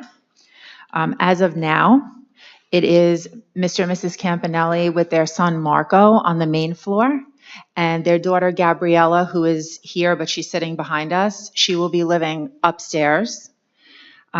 My clients purchased the home in 2004. All items had already existed. They are aware of all of the mother-daughter rules and regulations for 1 doorbell, 1 electric meter, 1 mailbox, etc. Mr. and Mrs. Campanelli respectfully request your approval. Client is aware there are 2 open building permits. They'll be closed out along should this application Yes, be granted. yes. As you know, Ms. Kachia, the Board of Architectural Review reviews these applications to determine whether it is suitable to be used in the fashion proposed in mother-daughter use. It makes recommendations so that you can give us your input as to whether or not those recommendations should be imposed, or if there's a reasonable basis to allow them to continue without making such changes. In this case, the Board of Architectural Review has reviewed this case and determined that the subject premise is suitable to be used in this mother-daughter fashion proposed, provided, however, that there is no illegal occupancy in the basement. Have you been into the basement? Yes. And what's down there? The basement has laundry, not laundry, it has, the utilities, your boiler, electric and whatnot. And then there's a family room and then a bathroom off of the family room. And the bathroom is all legalized, et cetera. Yes, we did file for, there's an application in. It is app number 26-675. And that's for what? That's for maintaining the finished basement with bathroom. It's really only half the basement that's finished. The other half with the utilities is unfinished. Oh, so the bathroom right now, it has not been legal. It's not legal yet. Correct. Okay. There's no kitchen or kitchen stuff. Okay. No. And then it is also, the Board of Architectural Review has also determined that the other piece of that puzzle is that it must also be suitable to fit with a reversion plan to revert back to a single-family dwelling at the cessation of the proposed mother-daughter use, which the Board of Architectural Review has determined it is suitable in that way. How many cars clients have? And is there room to park? How many off the street? Yes, I would say 4 can park off street. Yeah, they could fit 4 off street. Okay. I know we talked about it, I'm assuming this case happened before that, because I still have the BAR. So your clients are aware that if the board approves this, it would be subject to the existing plans with setbacks, because there's a Juliet balcony over the garage. What is not legal? Juliet balcony? Yeah, they got a Cute. Okay. Like the phraseology. Are you saying about not enclosing that balcony? What's that? Is that the question? To not enclose that balcony? Yes. And Yes. not to add, no additions. In other words, it could lend itself to a staircase to go to the second floor. Right. That would be. They're aware no-no. they're not going to put an exterior staircase up there. Okay, so there was one. Okay, so the building department was right in their speculation. So you'll have to, in other words, the plans that were submitted today will be the plans that you'll have to live with unless you come back to the board and ask for relief. Yeah. And you also don't plan on enclosing that masonry front porch? No. You'll agree to a condition to that effect? Yes, there could be a condition. Thank you. Okay. Should be on form. Yeah. I don't look at that. What are you looking at? What are you looking for? He wants to know. Can't say that loud with that thing on. That's it, you got your hands on it. I see it. Yeah.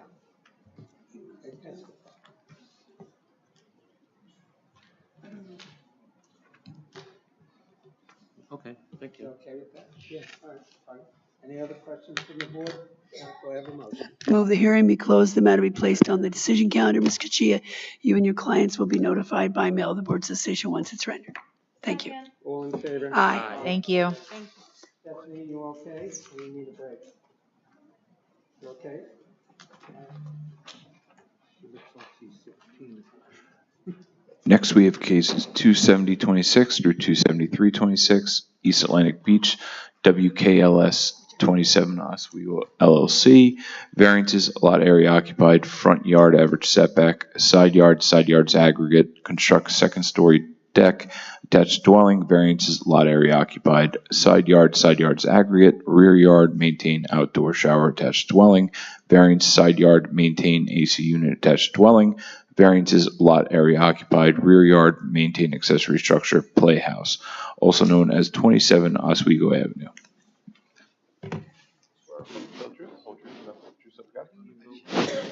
Name and address for the record. My name is Howard Curtis, architect, 241 Lansdowne Avenue, Carl Place, New York. Good morning. This project is located in East Atlantic Beach, 27 Oswego Avenue. It's a non-conforming 30 by 60 lot, which is typical for the area. Most of the lots are 30 by 60. There are some doubles and some triple lots. But 30 by 60 is the typical standard. The current owners purchased this property in 2022. They had contacted me to expand the existing front deck, which is at the second floor level, which is the main living level of the house. The current deck extends 6 feet off the front of the house. Sir, can I just ask you, didn't this house come before us not long ago? Not from 27 me in any way. Oswego? Not from me in any way. I don't know of any applications that would have, well, there was a We Sandy. had several houses on Oswego in the last 7, 8 years, but I feel like 27 was one of them. There was an application in 2017. I don't know if it came before the board. I guess I know there was a Sandy repair. It wasn't me, it was another architect.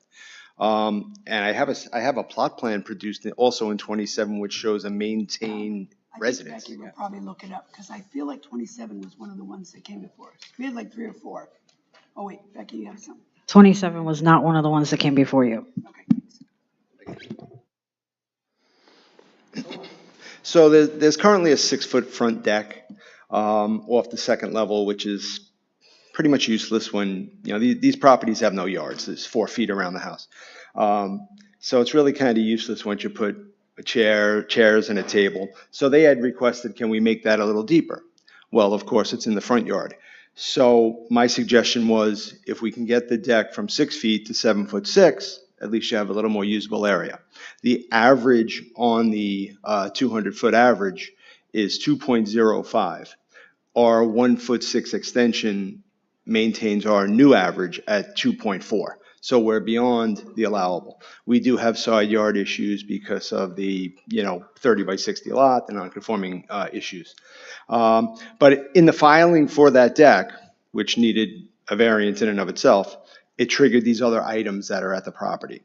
There's a shower enclosure at the back right corner.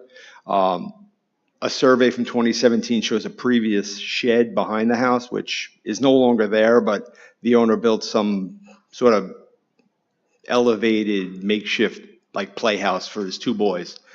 And there's an existing air conditioning unit in the south side yard. So the air conditioning unit has a 1-foot setback. It's a 30 by 30 unit, and it basically stands 6 inches off the house. That's also on a survey from 2017, so it's been there for at least 10 years. What I'll call shower enclosure at the back right corner, I had pulled a county record card, which has a date on it of like that you can at least see a date. I think it's like 1980 or 82 or something. That shows that shower enclosure. It's called a woodshed on there. So the thing's been there 40 some odd years. I don't know. It's kind of a pass through. You can enter it from the front side and exit it on the back. It's now used as a beach shower. Stucco exterior finish, so it's got a relative fire resistance rating in that capacity. So the goal here was to file for the deck, which then triggered these 3 other entities, which all pre-existed the owner purchasing the property, other than the playhouse, which again shows a shed bigger than the playhouse. The shed was probably dilapidated, I would imagine. It got whacked, and then the guy built this thing for his kids. So that's really what we're trying to hope to have happen today, is that we can get the approval for the deck to be expanded, and then just maintain the other structures that are, riding along with this. I do have, if you want, I do have that record card I could submit into evidence. I also have that plot plan from 2017, which shows the shed and the air conditioning unit. I could submit those. It has an application number stamped on it from the building department. Yeah. No, he wants to extend the deck out 1.6 feet. It's only 6 feet. We want to make it 7'6". 7.6. What are did I miss it, or what is the overall lot area occupied? Right, good question. So it's a C zone, so it's 35% allowable. Again, it's a 30 by 60, 1,800 square foot lot. The lot coverage is, or proposed would be 69.37%. How about side yard? We have a 4 foot on each side existing, but the air conditioning unit stands in the south side yard, which has a 1 foot setback. And at that extreme back right corner where this shower enclosure is, it goes to these properties all have like a right to the stucco wall. It kind of sits on the wall. Mm-hmm. If we were inclined to grant this on a 67% already lot, would your client agree to a condition that would run with the land, that this can never be, the whole deck can never be enclosed? Oh, yeah, absolutely. Good. Yeah, there's no intention to do that. So it doesn't look like the car can pull into the house already, into the garage, but my concern is that, I don't know how tall that is, but it looked like if the car did want to pull into the garage, is this decking material going to be any more of a hindrance? There's going to be Well, you don't know because you can't see. That's a short. There's about a 6'10" clearance in other words, from the sidewalk to the underside of the girder. you know what I'm saying? 10.6. I don't know any vehicle other than maybe a Range Rover or something with roof racks that wouldn't be able to get in there.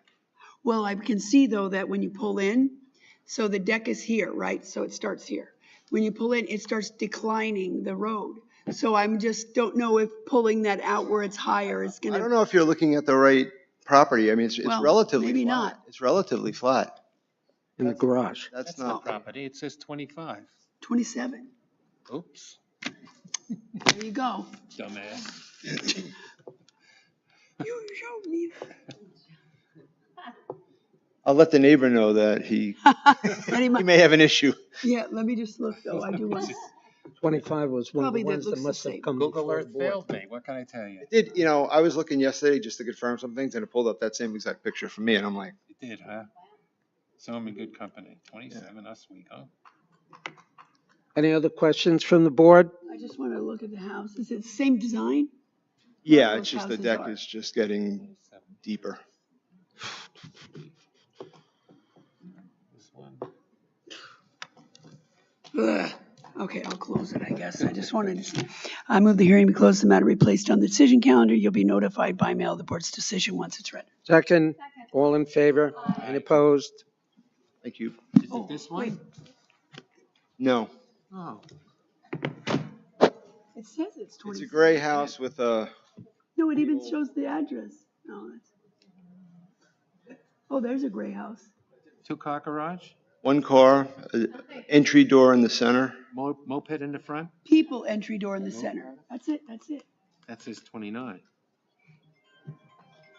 Maybe 27 doesn't exist, and we're Yes. hearing. It's an aberration. Wait, can you come up and? Because this actually has additional issues. Who cares? Is that it? Yeah, that's it.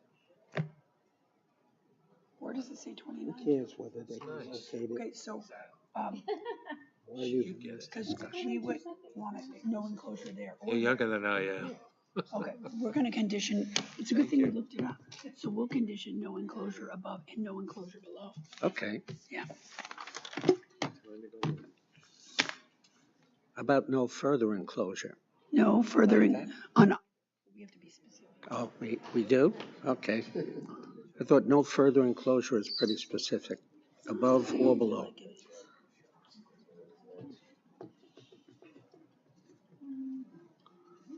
Okay. Any other questions from the Do board? you have the next case too? Okay. I already closed it. Okay, next we have cases 27426 through daughter. 27526, Oceanside, Lakendra Y. and Joseph Lawrence Malizia. Mother-daughter residence, second kitchen, variance, lot area occupied, rear yard, construct one-story and second-story additions attached to dwelling, also known as 2567 Washington Avenue.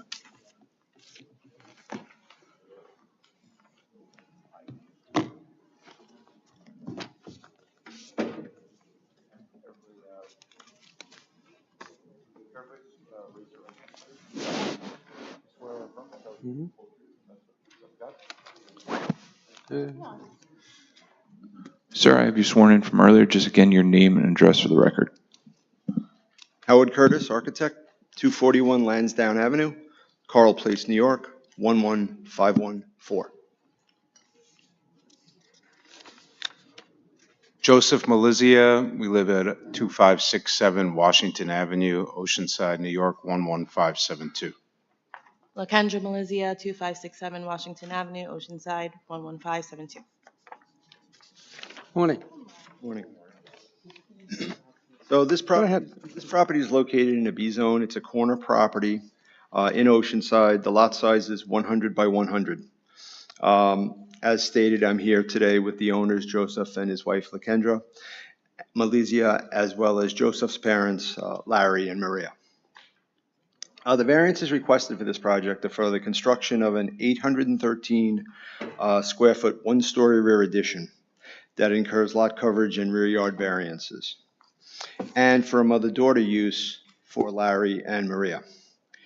The construction portion is to create the accessory unit for them. This addition will give Larry and Maria a kitchen / living area, a bedroom, a bath, and an additional small den.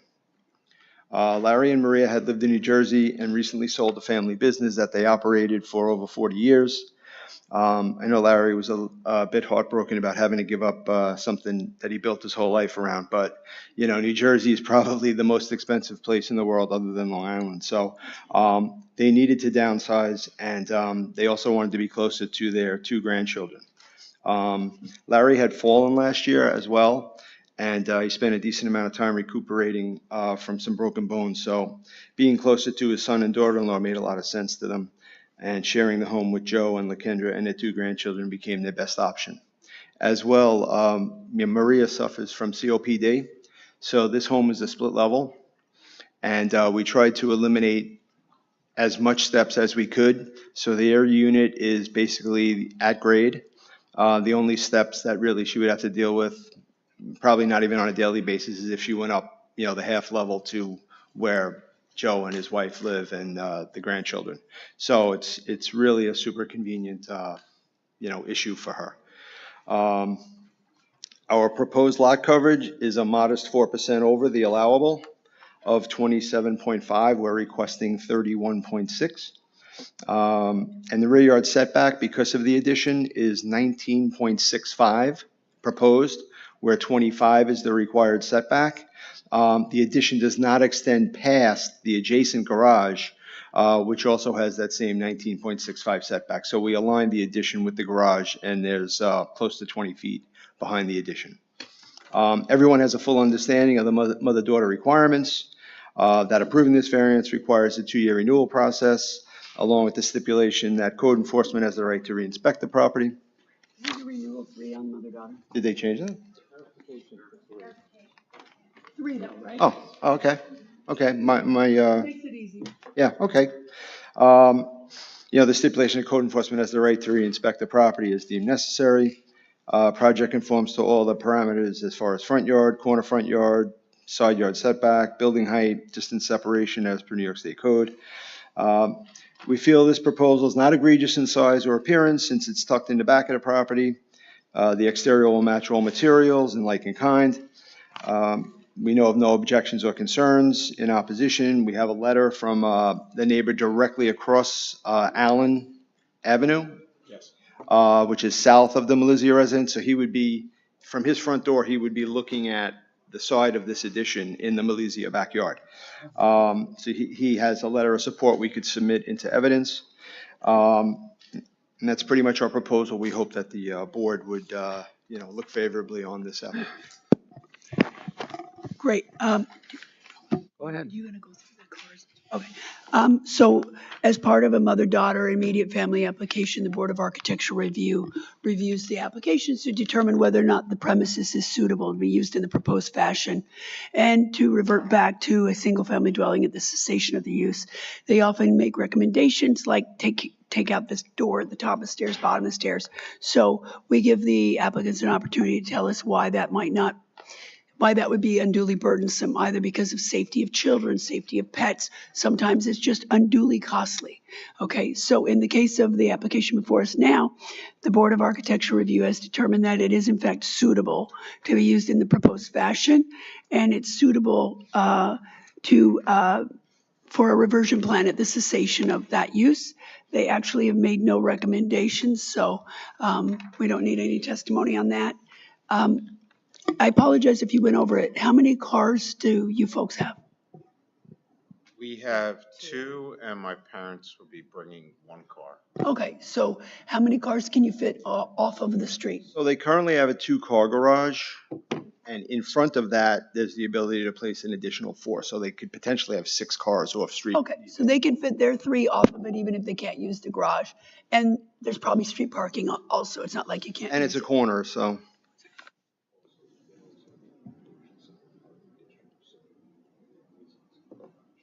Oh, great. We're informed that you're also in the Oceanside parking district, which means that only Oceanside residents can park on the street, which is always helpful because, the streets are available. I didn't even know that existed. I actually didn't Had either. that by me. A couple of years ago. Nice. And I apologize also if you said it, I was looking at the plans. You've informed your clients of the mother-daughter immediate family conditions. Okay, great. Yeah, I was looking at the plans, so I apologize. Okay, that's all we have on the Board of Architecture. Any other questions from the board? If not, do I have a motion? Move that the hearing be closed, the matter be placed on the decision calendar. Each of you who have signed in will receive a copy of the board's decision by mail once it's rendered. Second. Thank you. All in favor? Aye. Opposed? Thank you. Steph, you still good? All right, so, Oh, all we have to do is adjourn. No, these guys are gonna come up. It'll be 2 seconds. all right. Oh, Guaranteed, no, we have a guaranteed, second call too, I forgot. yeah. Yeah, so we're gonna, Okay, no problem. Hit record. Okay. oh, okay. She has 10 or 15 minutes more, so why don't you people come up? Call that case. No, it's a nothing case. This is the Seaford Chamber of Commerce. Yes.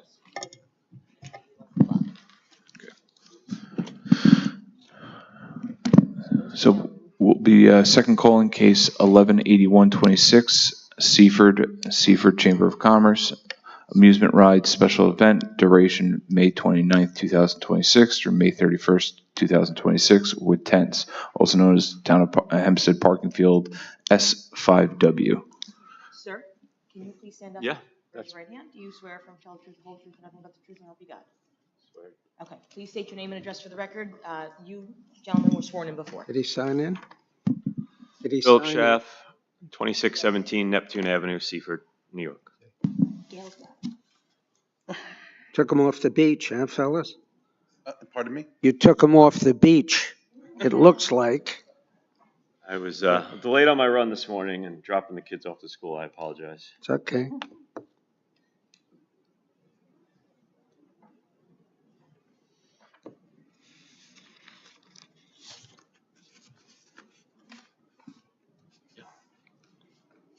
Okay.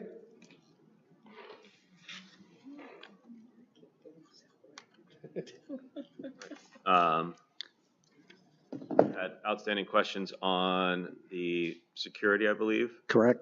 We've been in touch with the Nassau County 7th Precinct, Lieutenant James Regan, for their protocols. They're going to be coming through and observing and adding regular checks on the carnival. But you don't have any security other than the Nassau County PD? We have For overnight, we do have security overnight, employing Alicia Zoila for overnight security. She's security for Tanger Outlets in Deer. What about during the hours of operation? Outside of volunteers from the chamber and the fair itself. We mean the volunteers. What's that? You have volunteers. Well, just be members of the chamber. They're going to have, are they going to be identifiable? They're going to have security on the back? T-shirt, something? We absolutely can do that. We haven't specifically done that. That's what but we can add. Yeah. May I interrupt for one moment? I organize the event for the chamber. I do multiple events for them. I'm sorry, can you speak? Oh, I'm sorry. I do. I'm from LI Fairs. I organize multiple events for the Seaford Chamber of Commerce. I have personnel there who are who wear yellow vests and have radios also. So when the question was posed about the security, I knew about our overnight security, but I was thinking that you guys wanted to know about the patrols and who's going to be around all day. Right. So Kind of both. yes, okay. We'd like to know about the police, and then we wanted to know, most of these events, we get them every year for lots of years, and they have, whether it's yellow shirt or blue shirt, whatever, you know, like say they have 4 volunteers on staff at any time, then they walk around with the vest. I will have 2 people in yellow vests patrolling the whole day, canvassing the area because we take care of sanitation in addition to that, as well as the ticket booth. I have 2 dedicated people for the ticket booth as well. I rotate, but I have yellow vests, but they're not labeled security, but they are neon and very identifiable. The thing is, it's just that believe it or not, like for the teenage kids, they see someone with a T-shirt, you know, because I know how these things goes. I have teenage kids, and you know, they group and group and group, and so you know, it just sends a message that there are people paying attention. Additionally, I have access to large format printing. We will be printing up banners to put on the barricades to say no bikes allowed, because that has been an issue in the past. So, did you testify as to how many rides there were going to be there? 10. And I don't remember also, did you talk about whether there's music or not and what the hours are? yes, we did. We have music every day, either one band or 2 bands. One band will go on for 4 hours with an hour break in between, or and similarly, they would do 2-hour sets with an hour break in between. So the music needs to end by 10 o'clock. Yes. And then lastly, the trash pickup, if you said it, since we're kind of disjointed here. Sure. We have a dumpster coming via the town of Hempstead, which we paid for. In addition, I have personnel where we receive boxes from Department of Sanitation. We provide the liners. We replace the bags as they get filled with waste. And the dumpster will last you for the whole event, and then they'll pick it up at the end, or? Correct. We're putting it adjacent to the rides, but relatively removed distance from the rides, just to have access. Last year we had it closer to the entrance to 135, if you're familiar with the lot. But yeah, the dumpster is coming from town of Hempstead. Okay, I have no other questions, I guess. any other questions from the board? If not, do I have a motion? I make a motion on case number 1181 of 26 Seaford Chamber of Commerce, Commerce special event be granted as requested. Want to do that from the bench. Second. All in favor? Aye. Any opposed? Good luck. Event. Enjoy the event. Thank you.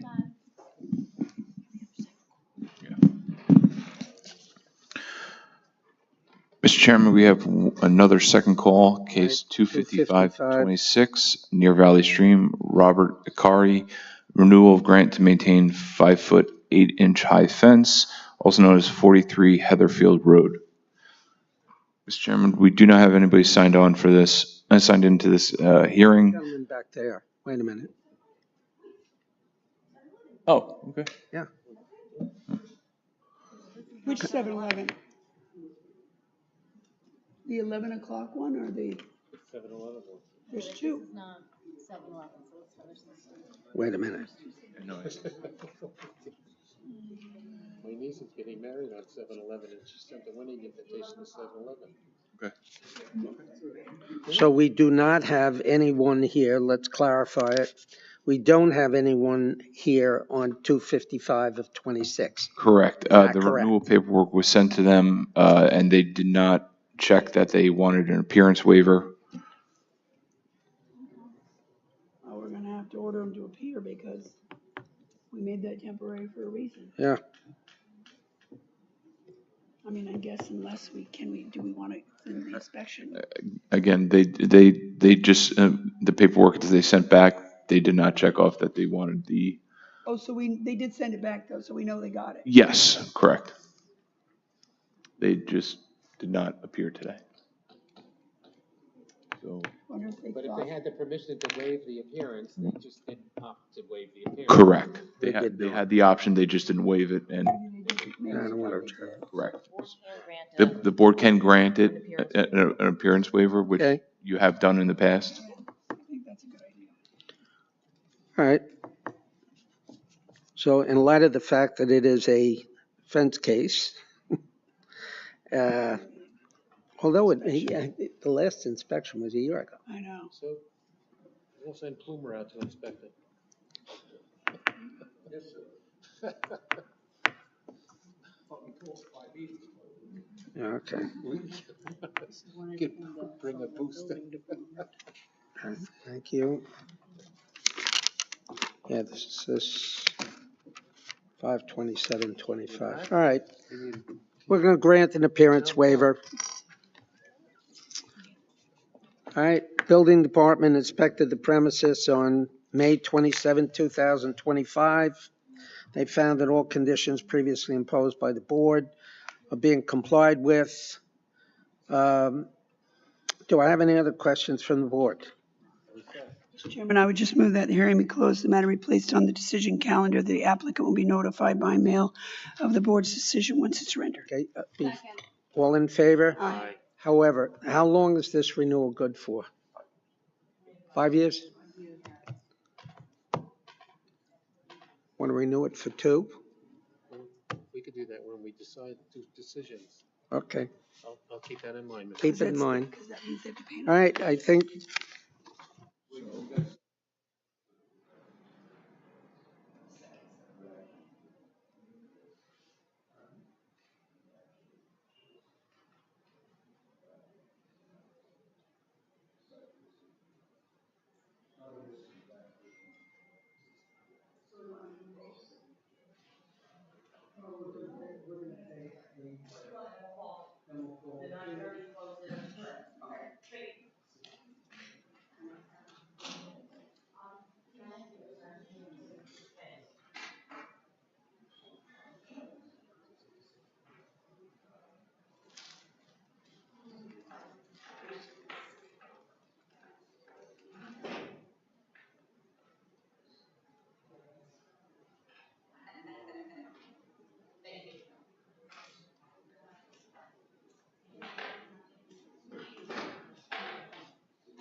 Do you need the address? I have it handy.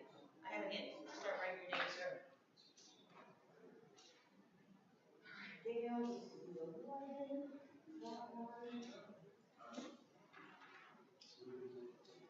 Sir, numeric address, I have 36 Sunrise Highway /2080 Sunrise.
Okay. Patrick? Oh, so we're gonna let him do both of those cases? Yeah. I think that's a good idea. Let's do 254. Did he sign in? Mr. Chairman, we're going to be recalling case 25426, Merrick 711 Speedway Store 45045, renewal of grant to maintain double-faced illuminated logo sign with LED price sign, not permitted, overall size 122 square feet, 61 square feet per face, and overall height 23 feet 1 inch. Setback 4 feet to property line on Sunrise Highway and within the clear site triangle, also known as 46 Sunrise Highway and/or 2080 Sunrise Highway. Sir.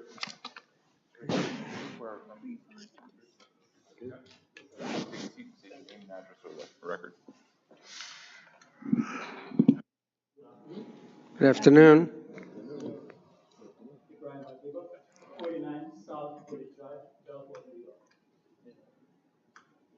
One more time. Ibrahima Dibba, 49 South Village Drive, Bellport, New York. You got that? Okay. All right, so this is a renewal of a grant to maintain a double-faced illuminated logo sign with LED price sign, not permitted. Overall size 122 square feet, 61 square feet per face, and overall height 23.1 feet. 23 feet 1 inch, setback 4 feet to the property line on Sunrise Highway, and within the clear site triangle. Property address is 2080 Sunrise Highway. It's a sign renewal. The building department, for the record, the building department inspected the property on March 5th, 2026, and found that all conditions previously imposed by this board are being complied with. Do you have anything else you'd like to add, sir? No, sir. Okay, any other questions Yes, from the, Mr. go Chairman, ahead. if I may, I would like to make a motion that we withdraw the adjournment that was previously earmarked for this case. Second. All in favor?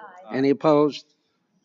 Now, that having been said, I have no further questions on the testimony that was just presented. I move that the hearing be closed, the matter be placed on the decision calendar. Sir, you will be notified by mail of the board's decision once it's rendered. All in favor? Any opposed? That notification will go to the address that the original was sent unless you change it, okay? Thank you. Next case. We'll be calling case 17826, Merrick 711 number 30338, renewal of grant to maintain one double-face illuminated detached ground sign, 49 square feet per face, overall size 98 square feet, and setback 10 feet from front property line on Sunrise Highway, also known as 203 Sunrise Highway. Sir, we have you sworn in from earlier. Just your name and address again for the record. Ibrahima Dibba, 49 South Village Drive, Bellport, New York. Okay. This too is a renewal of a grant to maintain one double-faced illuminated detached ground sign, 49 square feet per face, overall size 98 square feet, and setback 10 feet from the property line on Sunrise Highway. Property address is 203 Sunrise Highway. Building department inspected the property on February 6, 2026, and they found that all conditions previously imposed by this board are being complied with. Do you have anything else you'd like to add, sir? All right, any other questions from the board? Mr. Chairman, I would just move that the hearing be closed, the matter be placed on the decision calendar. Again, sir, you'll be notified by mail of the board's decision once it's rendered. Second? All in favor? Aye. Any opposed? Good job. Thank you for coming. And sorry you had to wait so long. Okay. Katura, I scratched something else. 255 was adjourned, right? To when? Was this 255? No, that's the one we just second called. No. 254 was adjourned before to 6:10. 254. Oh, yeah. 6. Well, wait, no. Of course, we just heard that case. We withdrew that adjournment. Correct. 255-26, was that case adjourned? No, we did that. No, that was the second call that they still haven't come in on. Correct. Did you grant an appearance waiver? Yes, I think we, that's what I think. And I thought I was losing it. We knew. No, I crossed the wrong one out. All right. Do we want to do some decisions? Yeah. I think so. Yeah, this morning. All right. Let's go. 258 of 2026, granted from the bench. 1181, 2026, also granted from the bench. 254 of 2026, 711 Speedway Store 45045, the renewal of a grant at 46 Sunrise Highway. Any comments from the board? If not, do I have a motion? Second. No, I need a motion first. That was funny, John. You're ahead of yourself. Quickly, want to get everybody out of here. I make a motion on case Mr. Plumer? 254 of 26, Merrick 711, store 45045, renewal of a grant to maintain double-side face fence be granted as requested, 5 years, same conditions. Second. Second. All in favor? Aye. Any opposed? Case 255 of 2026, Near Valley Stream, Robert Acari. That's a renewal of a grant to maintain a 5-foot, 8-inch high fence. Property address is 43 Heatherfield Road, near Valley Stream. Any comments from the board? We granted an appearance waiver on that case. That was the one that was inspected a year ago, correct? Yep. And the office staff tried to contact them. I would make a motion that we grant this a 3-year grant. Second. Same conditions? Same conditions, yes, ma'am. Okay, Second. All in favor? Aye. Thank you, Joseph. Yes, sir. Case 256 of 2026, Amalia Escobar. Any comments? Yeah, me too. I got more than I one. have a problem with the rear entrance that's 1.5 foot from the property line, and also what's in the cellar, actually. Is it an apartment or Cellar's something? not before us, but, you know, the applicant testified, amongst other things, it was going to be a playroom. Why do you need a 3-piece bath and a, Well, and she kept for a playroom? accidentally saying, oh no, there's 2 rooms, the living room and. Yeah, right. That's right. Yep. Want to make that motion? Who wants to make that motion? There's other stuff too. Is your mic on, Joe? Mike, who? Oh. To maintain the cellar entrance is what's before us. Yeah, Joe, you're on the wrong one. 3-piece bath is not. I apologize. I screwed up. Okay, so that's okay. Go ahead. Hold on. That's 3 years. Grant them 3 years. Believe if the board is not inclined to grant the cellar entrance, I believe the entire case is to be denied. Let me just take a look at. Well, the only. That thing is actually the entire right. case. But I Becky don't know if said, anything else approaches into the no, side yard. Becky said, oh. I would want to double check. Okay, because as it relates to the, yeah, I thought you were referring to the bathroom, because I went over that with Becky. If we give the egress window, they can still have the bathroom. Yep. But I just want to.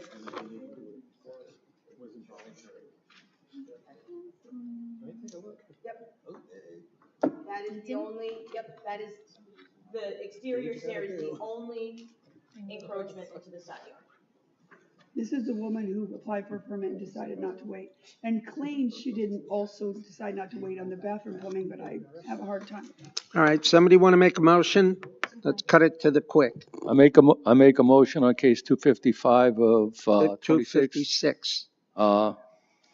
Robert I. Cara grant, oh no, wrong one, excuse me. Amalia Escobar. Excuse me, correction. I make a motion on case 256 of 26, Merrick Amelia Escobar, variance side yard maintained cell entrance attached to dwelling be denied. Second. Second. All in favor? Aye. Opposed? Christina, and so we need to not just deny that, but require an egress window, but will the building department do that? Say you have to put in an egress window in order to have that bathroom? That's going to be up to the building department. Okay. Case 257 of 2026, Frank and Marissa Sinelli, variance side yard, maintained 2 AC units attached to dwelling, property address 2040 Hendricks Avenue in Belmore. Any comments? This is a ride along to another case. I have a site plan, and there are 2 air conditioning units on the south side, which leaves a 3-foot side yard that get into the backyard. They have a swimming pool there. And then on the other side, the north side of the yard, there's a big shed that encroaches into that side yard, encumbers that side yard as well. But this is the guy who's before us on the other case. What do So we- he's here for the He's here for the barbecue. AC units. No, but he's before us on the other case. Yes. Correct, and there are 3 cases that are on the reserve calendar Right. cases, That's what I 115 mean. through 117. So Joe, why so don't what's the we problem? why don't we put this on the reserve calendar and then consider them all together? We can. Yeah, let's do We that. don't even have to, we don't have to move it. After the, I know it was a long time ago, this was in February. After, at the hearing, the board noted the existence of AC units in the side yard, so they had Yes. closed out their case. Oh. So that case is done. Okay. The ones that were heard in February. Yes. And Christina said that the only issue the board had at that time that she recalls was these AC These units. AC units. Okay, That so, was my recollection. Yes. all right, I don't see so why we can't grant it take a all. vote. Okay, so Mr. DeGrace, would you like to make a motion? Okay, I make a motion, on, I guess it's 257, 26 Belmore, variance side yard, maintain 2 AC units, be granted, with conditions. As requested. Okay, as requested, and 115, 116, and 117. 115, 116, and 117, with conditions and, basically, as requested. Yes. I got Sec- that. I'll second that. Okay. All in favor? Aye. Any opposed? Joe's a no on Oh, that. Joe's a no on that one. Okay. No. Okay. Whatever case shows the air conditioning units, which was today, Yes. I vote That's to his no. deny that case. You vote to deny the AC units. The Yes. AC units. Okay, and then what about the other 3 you're okay with? Pardon me, I He was goes, interrupted. you said that, I and he was goes, interrupted. yes, and I go, we don't need to know why, because I see the, Are we okay with the other 3, Joe? The other 3 cases? Yes, I am. The other 3 cases are Okay. fine. Okay, Except the air conditioning units encumbered the side yard. Got it. And there's a swimming pool in the backyard. And if people can't swim properly, screw it, we don't need a fence enclosure, we don't need a fence. okay. Case 259 of, duly noted. Case 259 of 2026, I'm gonna take. Lido Beach, we're gonna hold that. I'm only taking a look at it, no, I'm only. You know what? I did speak to, Mr. Brom after, Yeah. and he's gonna be contacting us as well. Great. Okay, So we're waiting. we'll hold thank it. you for that warning. Cases 260 to 262 of 2026, Levittown, Philip and Jean Lilly, special exception to maintain an accessory structure. This is gazebo, man. A gazebo higher and larger and exceeding a horizontal max. Special exception to maintain a secondary accessory structure, a shed higher than permitted, and a special exception to maintain a third accessory structure, a gazebo. Property address 5 Round Lane, Levittown, New York. Okay. Ready? Any comments from the board other than Yes. Yeah, that was So- laying over. he agreed not to enclose any gazebos? Correct. So case 260 and 262 of 26 in Two. Levittown. Wait. And 261. Well, 261, I'm going to approve as requested. And case 260 and 262, I will approve with conditions as long as they remain open. Second, all in favor? Aye. Okay. That's a long-winded way of saying it, but okay. She wanted to be All right, case 263, adjourned. case 263 has been adjourned to July 22nd at 11 a.m. Case 264 of 2026, Cecilia Reyes. I think we should reserve that. Yeah, that's 37.8%. Yes.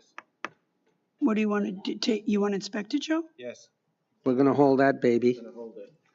Cases 265 and 266 in Franklin Square, James Alardo, variance side yard. Construct an addition with a cellar entrance attached to dwelling, maintain pool not permitted in the side yard, property address 293 Tennis Court. Any comments? If not, do I have a motion? Is it my turn? Yeah. Okay.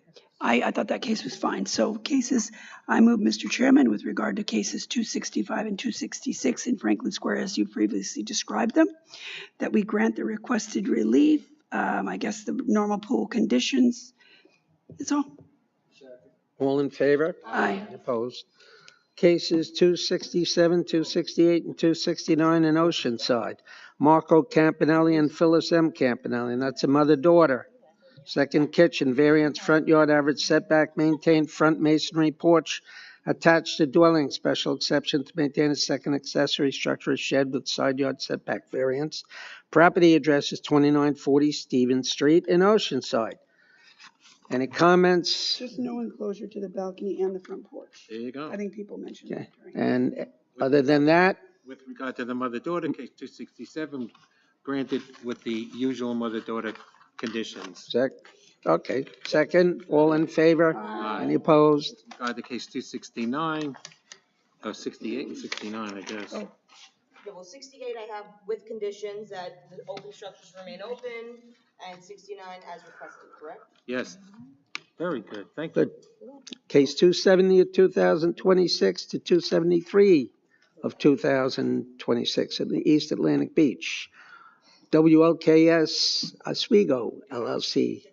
Variances, lot area occupied, front yard average setback, side yard aggregate. This is the second story deck attached to dwelling.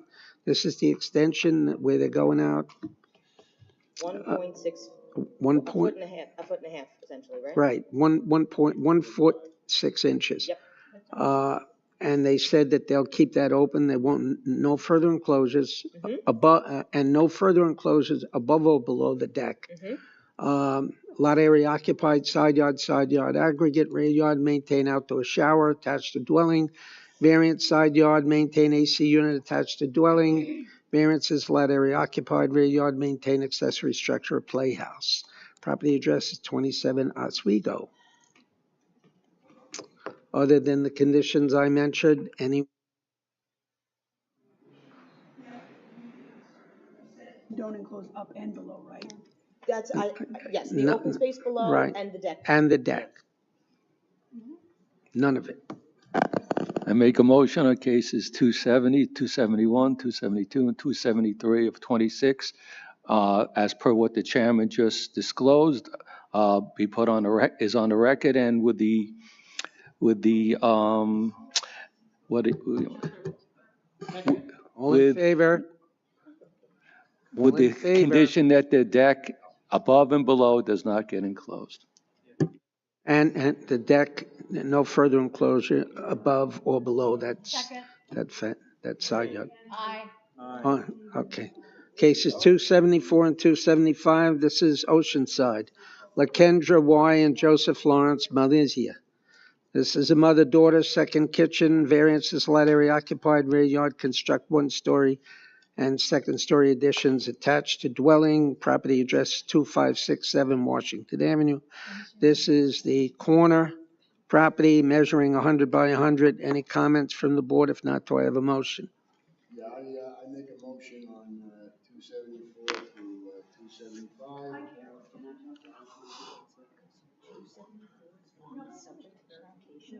274 is subject to verification, and 275, I believe, is as requested, mother and daughter.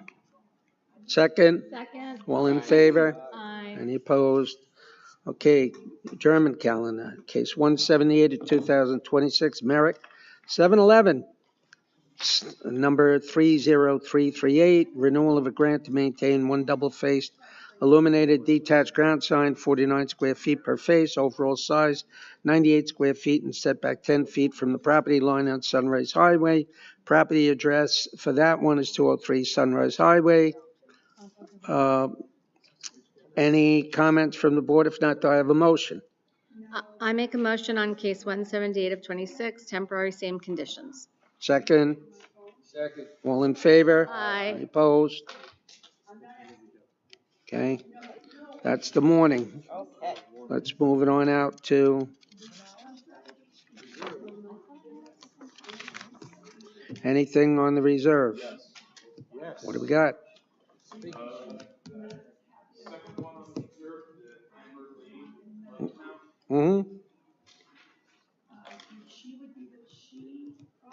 What page?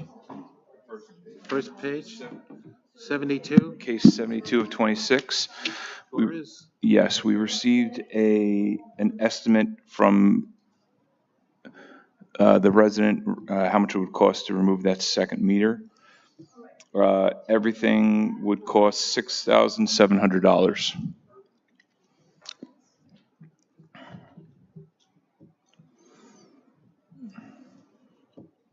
Okay. So, how about this? As a suggestion, not a motion, we allow them 3 years to remove the meter. So that they can gather their peanuts together and do that.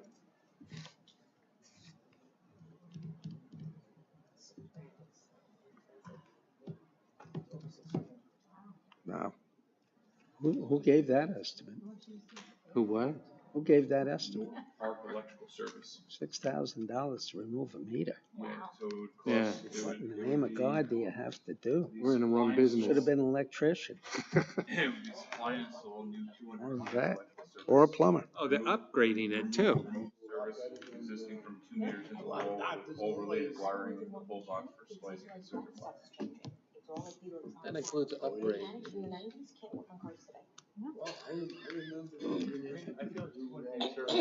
What? Standard. I used to do everything. There's like a 200 amp service is standard. Yeah, but they only have 100 amp now? Okay. So why is it an upgrade if they already have 200 amps? They don't. They have 2 100s. So they would go from. So they're going to consolidate it into 1 meter. Give them 3 years. I'm okay with that. I would allow them 3, I mean, it is an expense and living under They- the but they- local umbrella is a lot of money. Hmm. And I would allow, I mean, I don't have a problem allowing them 3 years to comply. Another thought.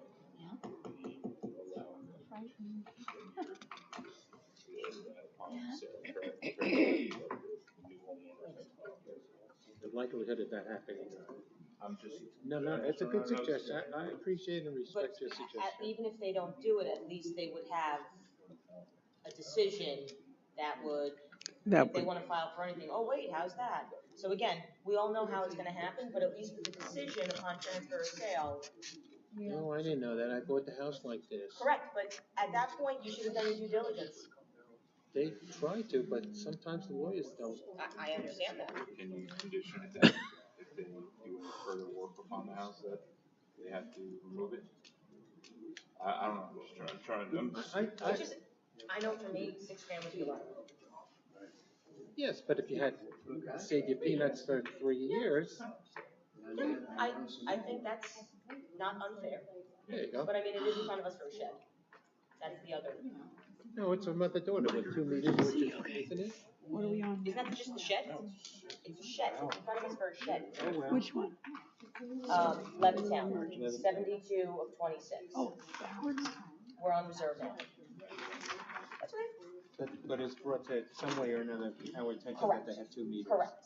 Which is Oh, in so you guys violation. already did Chinelli. It gives the appearance of a. Chinelli, did you do that? No. Oh, Sinelli, we did Sinelli. We did Sinelli together. So, yeah. Go ahead, It, with Tell me what to do. what are we on? I'm sorry. the 2 meters gives the appearance of a 2-family dwelling, which is, Which one are we on?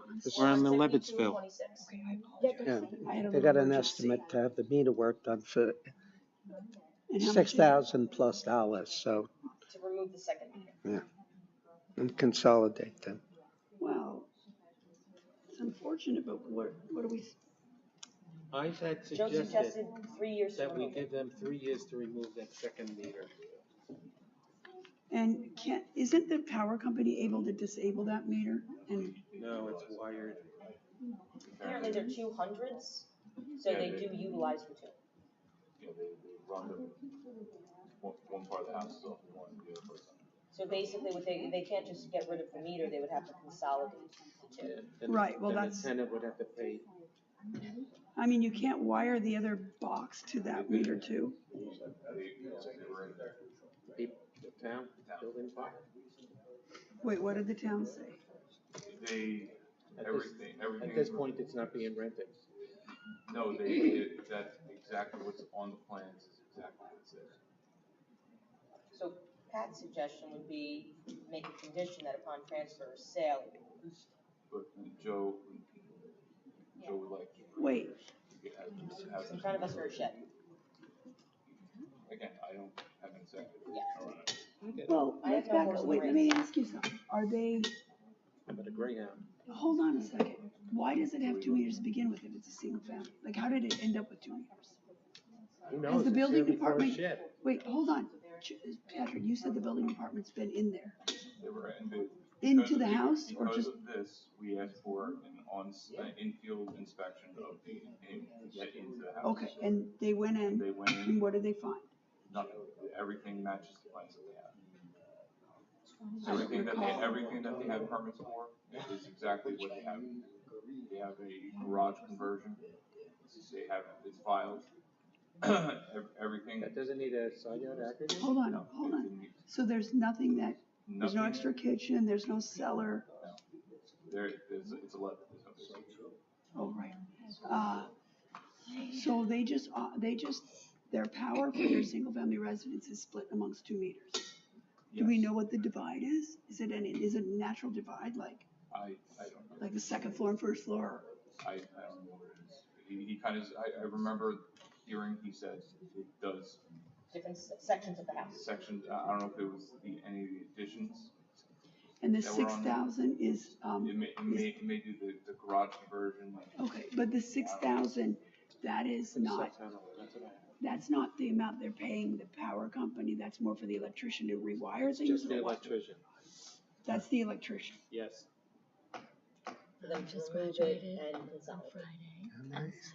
Well, I definitely think it needs to be done at some point. And I mean, my opinion would be influenced a bit by seeing the structure of the house and how convertible it is to a 2-family, you know. That was her award. Again, I think there are very possible, like, suggestions. Joe suggested, get it done within 3 years. But the issue with that is how do you police it? Another suggestion is upon transfer or sale, for the same issue, how do you police it? Well, we could make it, let's see. That's, a tale as old as time. Well, we could grant, I know it may lack a bit of a nexus, but we could grant the shed temporary with the note that it's too We could do that check as for well. that. I like Joe's suggestion, give the guy 3 years. Yeah, that's what we're saying. Kat's suggestion, though, is that you would make it temporary to have the mechanism in place that it should come in front of us again. So that's. Yeah. Okay, good. Grant the shed temporary. Okay. With Let's do that.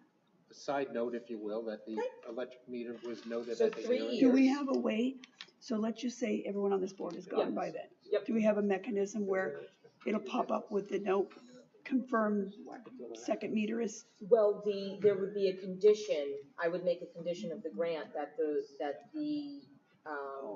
second meter be removed And at at the that, expiration of the grant, and, you know, that it's And- renewable, that they have to come in or front of the you board could say again. 3 years, just what you said, comma, and the board will consider making the shed grant permanent. Perfect. Great, So, do we have a motion? Joe? Yes, second. Is that your motion? Okay. Yeah, that's your motion. Oh, What? what do we do? All in favor? We'll make the motion. Just Who's making the 3 motion? years. And Joe. the condition will say that they Okay. have to. and JP, then- who's seconding the motion? Bloomer, Okay. And we're gonna make it temp, 3 years. 3 years. With conditions. With the condition, and then you'll Okay. put in there that we can consider permanent. Yep. Because otherwise the board, like if all of us were here, Yep. the board won't know. Yeah. It's gonna stay on. Read Do that. temporary for a That's reason. not part of the motion, Christina, don't do that. Okay. I'd like to see you draft that. No, I don't. I'll email it to you when I'm done. No, don't. I have no, oh, do we have an update on cases 220 through 222? These were amended plans to be submitted? We have not received. Okay, I got nothing on page 2. 220? What about, oh, I'm ready to do 98. 98? We don't know which one is, what page is that? You're recused. Page 2. I just Yep, look yep, at yep. the name. I got you, yep. Oceanside, I'm bad that way, I don't look at names. Yep. 2 meters? Yeah, so this is the one, I believe they're on the water, and they have a 4-foot improper pool enclosure, 5 foot's required, but I believe, if I'm not mistaken, the board was comfortable with them having a section of it be 5 feet to Right. prevent any folks from climbing over. Right, Yeah. that's right. And that would be, a temporary grant, 5 years subject to renewal, just because of Do the, they have, I don't remember the plot plan. Uh-huh. What we've done in the past was that we put a 5 foot on the side. Yeah, so that's that- what, that's what. correct. That's exactly. And- Like, they and a want little piece 4 front here, too, so you and they're can't- gonna put the long piece here and the Okay. long piece Yep. here. Patrick distracted me. That's okay. Go ahead, Okay. Joe. Why don't you do that one, Joe? I move that we grant case 98 of 2026, the pool I got you. with a 4-foot high enclosure, the 5 foot is required, that they grant it with the conditions that the sides shall be put up at 5 feet. And 5 years? 5 years, yes. Okay. Keep control of. Second. All in favor? Aye. By the way, I Then- think New York State is 4-foot high, right? 220, 221, 222, is not the applicant rethinking their position? That was my understanding. So we're not doing anything on it. All right.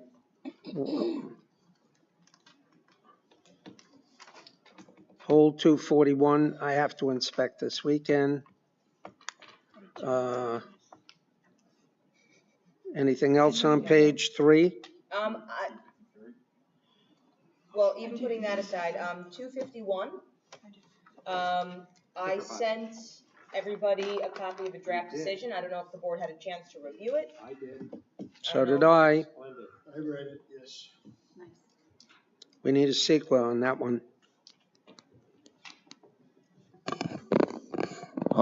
Yeah, but with a lot of conditions.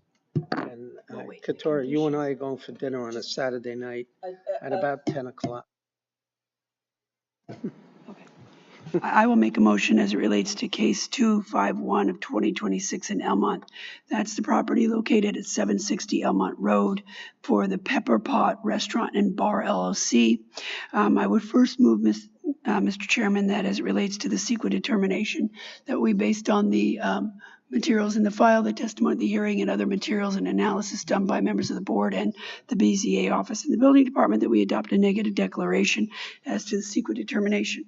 Second? Second. All in favor? Aye. Any opposed? In addition, Mr. Chairman, I would move as it relates to the same case 251 of 2026, as it's been previously described, that we adopt the draft decision prepared by counsel to the board and create a permanent decision. Second? Second. All in favor? Aye. Any opposed? Okay. So that one's, no, that one's not done. No, I wasn't. Oh, okay. Because I didn't do that. Yeah. Okay. What's That's the a run height down there? variance. That's height, just like the, Which one? he's asking about this one, and that's height. Which one is that? Wait a minute.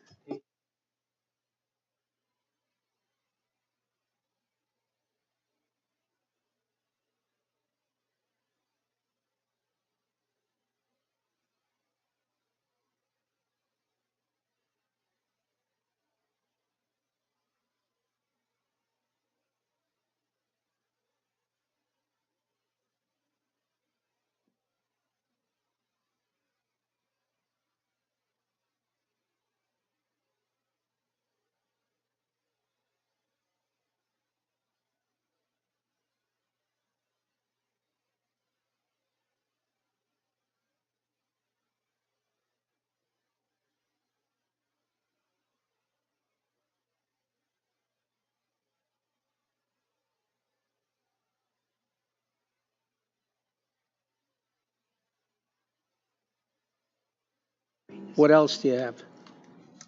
Administrative? Do you have any thoughts on 253 and 1180? How's that Merritt Terrace? Christina was Did not, you- Christina was not I actually was not drafting that decision. That was That was just. Wait.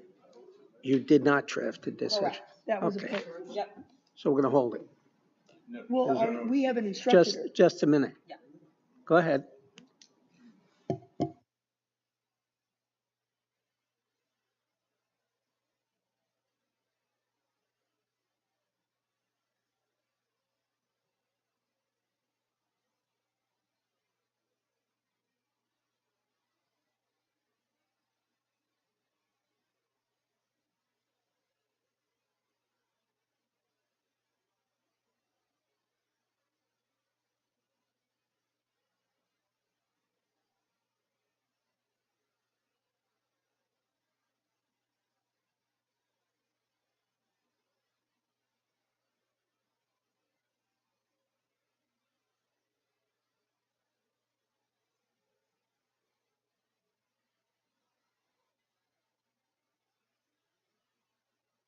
I like that, and I like that they were adding all that parking. No, Correct. Yeah. I don't, I,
Mr. Chairman, members of the board, Listening. down at the end, what, you would be the north side. How about now? There are several extensions of time. They are timely. We have New York SMA. It's a Verizon to install antennas. We heard the case January 21, 2026. They need more time to secure a building permit. Why? They have money. I don't know. And then we have another one, case 173, Hatsala of East of the Rockaways in Nassau to construct a ambulance. And that was, Weren't they looking at a different location at one point? I don't know. 4/27/22, the case was granted. They've had 3 extensions so far. They're in the process. Case 448/49, Stephen Rosia, it's to maintain, and it's 11/12/25 to secure a permit. What case is that? And this is in Levittown. Coordination with building department to maintain applications other than the house, to have additional information, added plans for structural code compliance aspects of the drawings. Watch Levittown.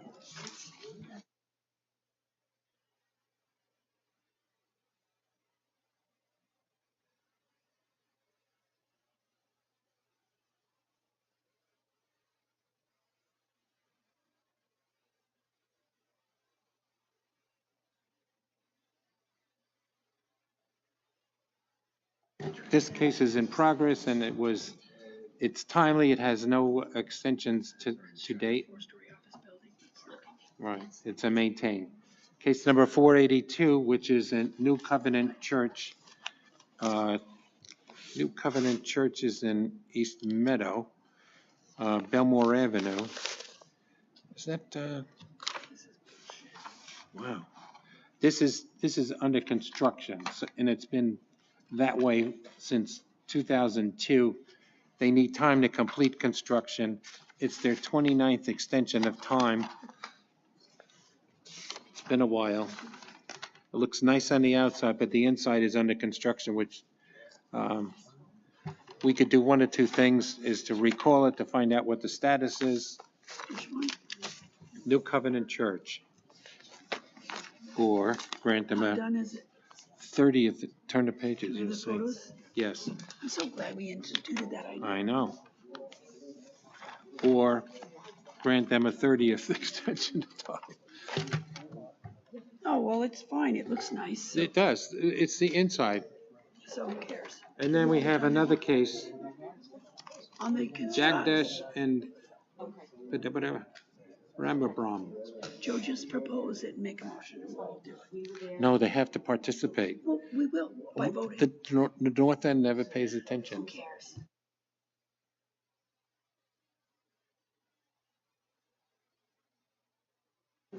So, Mr. Plumer, we'll grant them a 10-month extension of time on your motion, What? No, the whole thing, what I just said. Okay, thank you. Mr. DeGrace, did you want to second that? Second.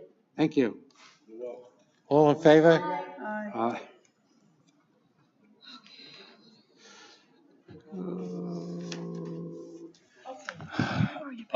We also have 2 rehearing requests. At 1828 Gildersleeve Street, Merrick. What kind of case was it? It was for a 2-story addition with garage, second-story addition open below, roofed over patio, and roofed over open porch, all attached to dwelling. They blew past the time for getting an extension of time. Wait, so it's a variance, so we granted variances and they failed to get the permit, the initial permit? Wait, they just failed to get the permit and they waited too long to ask for the extension time to get it? All right. I will make a motion that we grant the rehearing. I'll ask the chairman. John, this is someone, we granted them relief, and they failed to pick up their permit in time, and they failed to ask for the extension to do so in time, so they want a rehearing to come in. I guess we don't do that administratively, so they just want to come in and ask us to basically extend their time to pick up the permit. Okay. I mean, honestly, if it's just to pick up a permit. on the paperwork on the back, the last page. Should have the number. Should have the hash mark. Okay, so What was filed? Oh, the minutes. So they were supposed to pick it up within 4 months from that? Or seek an extension. Yeah, so they're like 3 years, 2.5 years late, but all they want to do is bill what we granted them relief for. What do you think, Christina? Well, do you think we shouldn't? She doesn't have a dog in the race. Wait, no. I'll do whatever you want. Yes, I move that we grant a rehearing. Everybody in favor?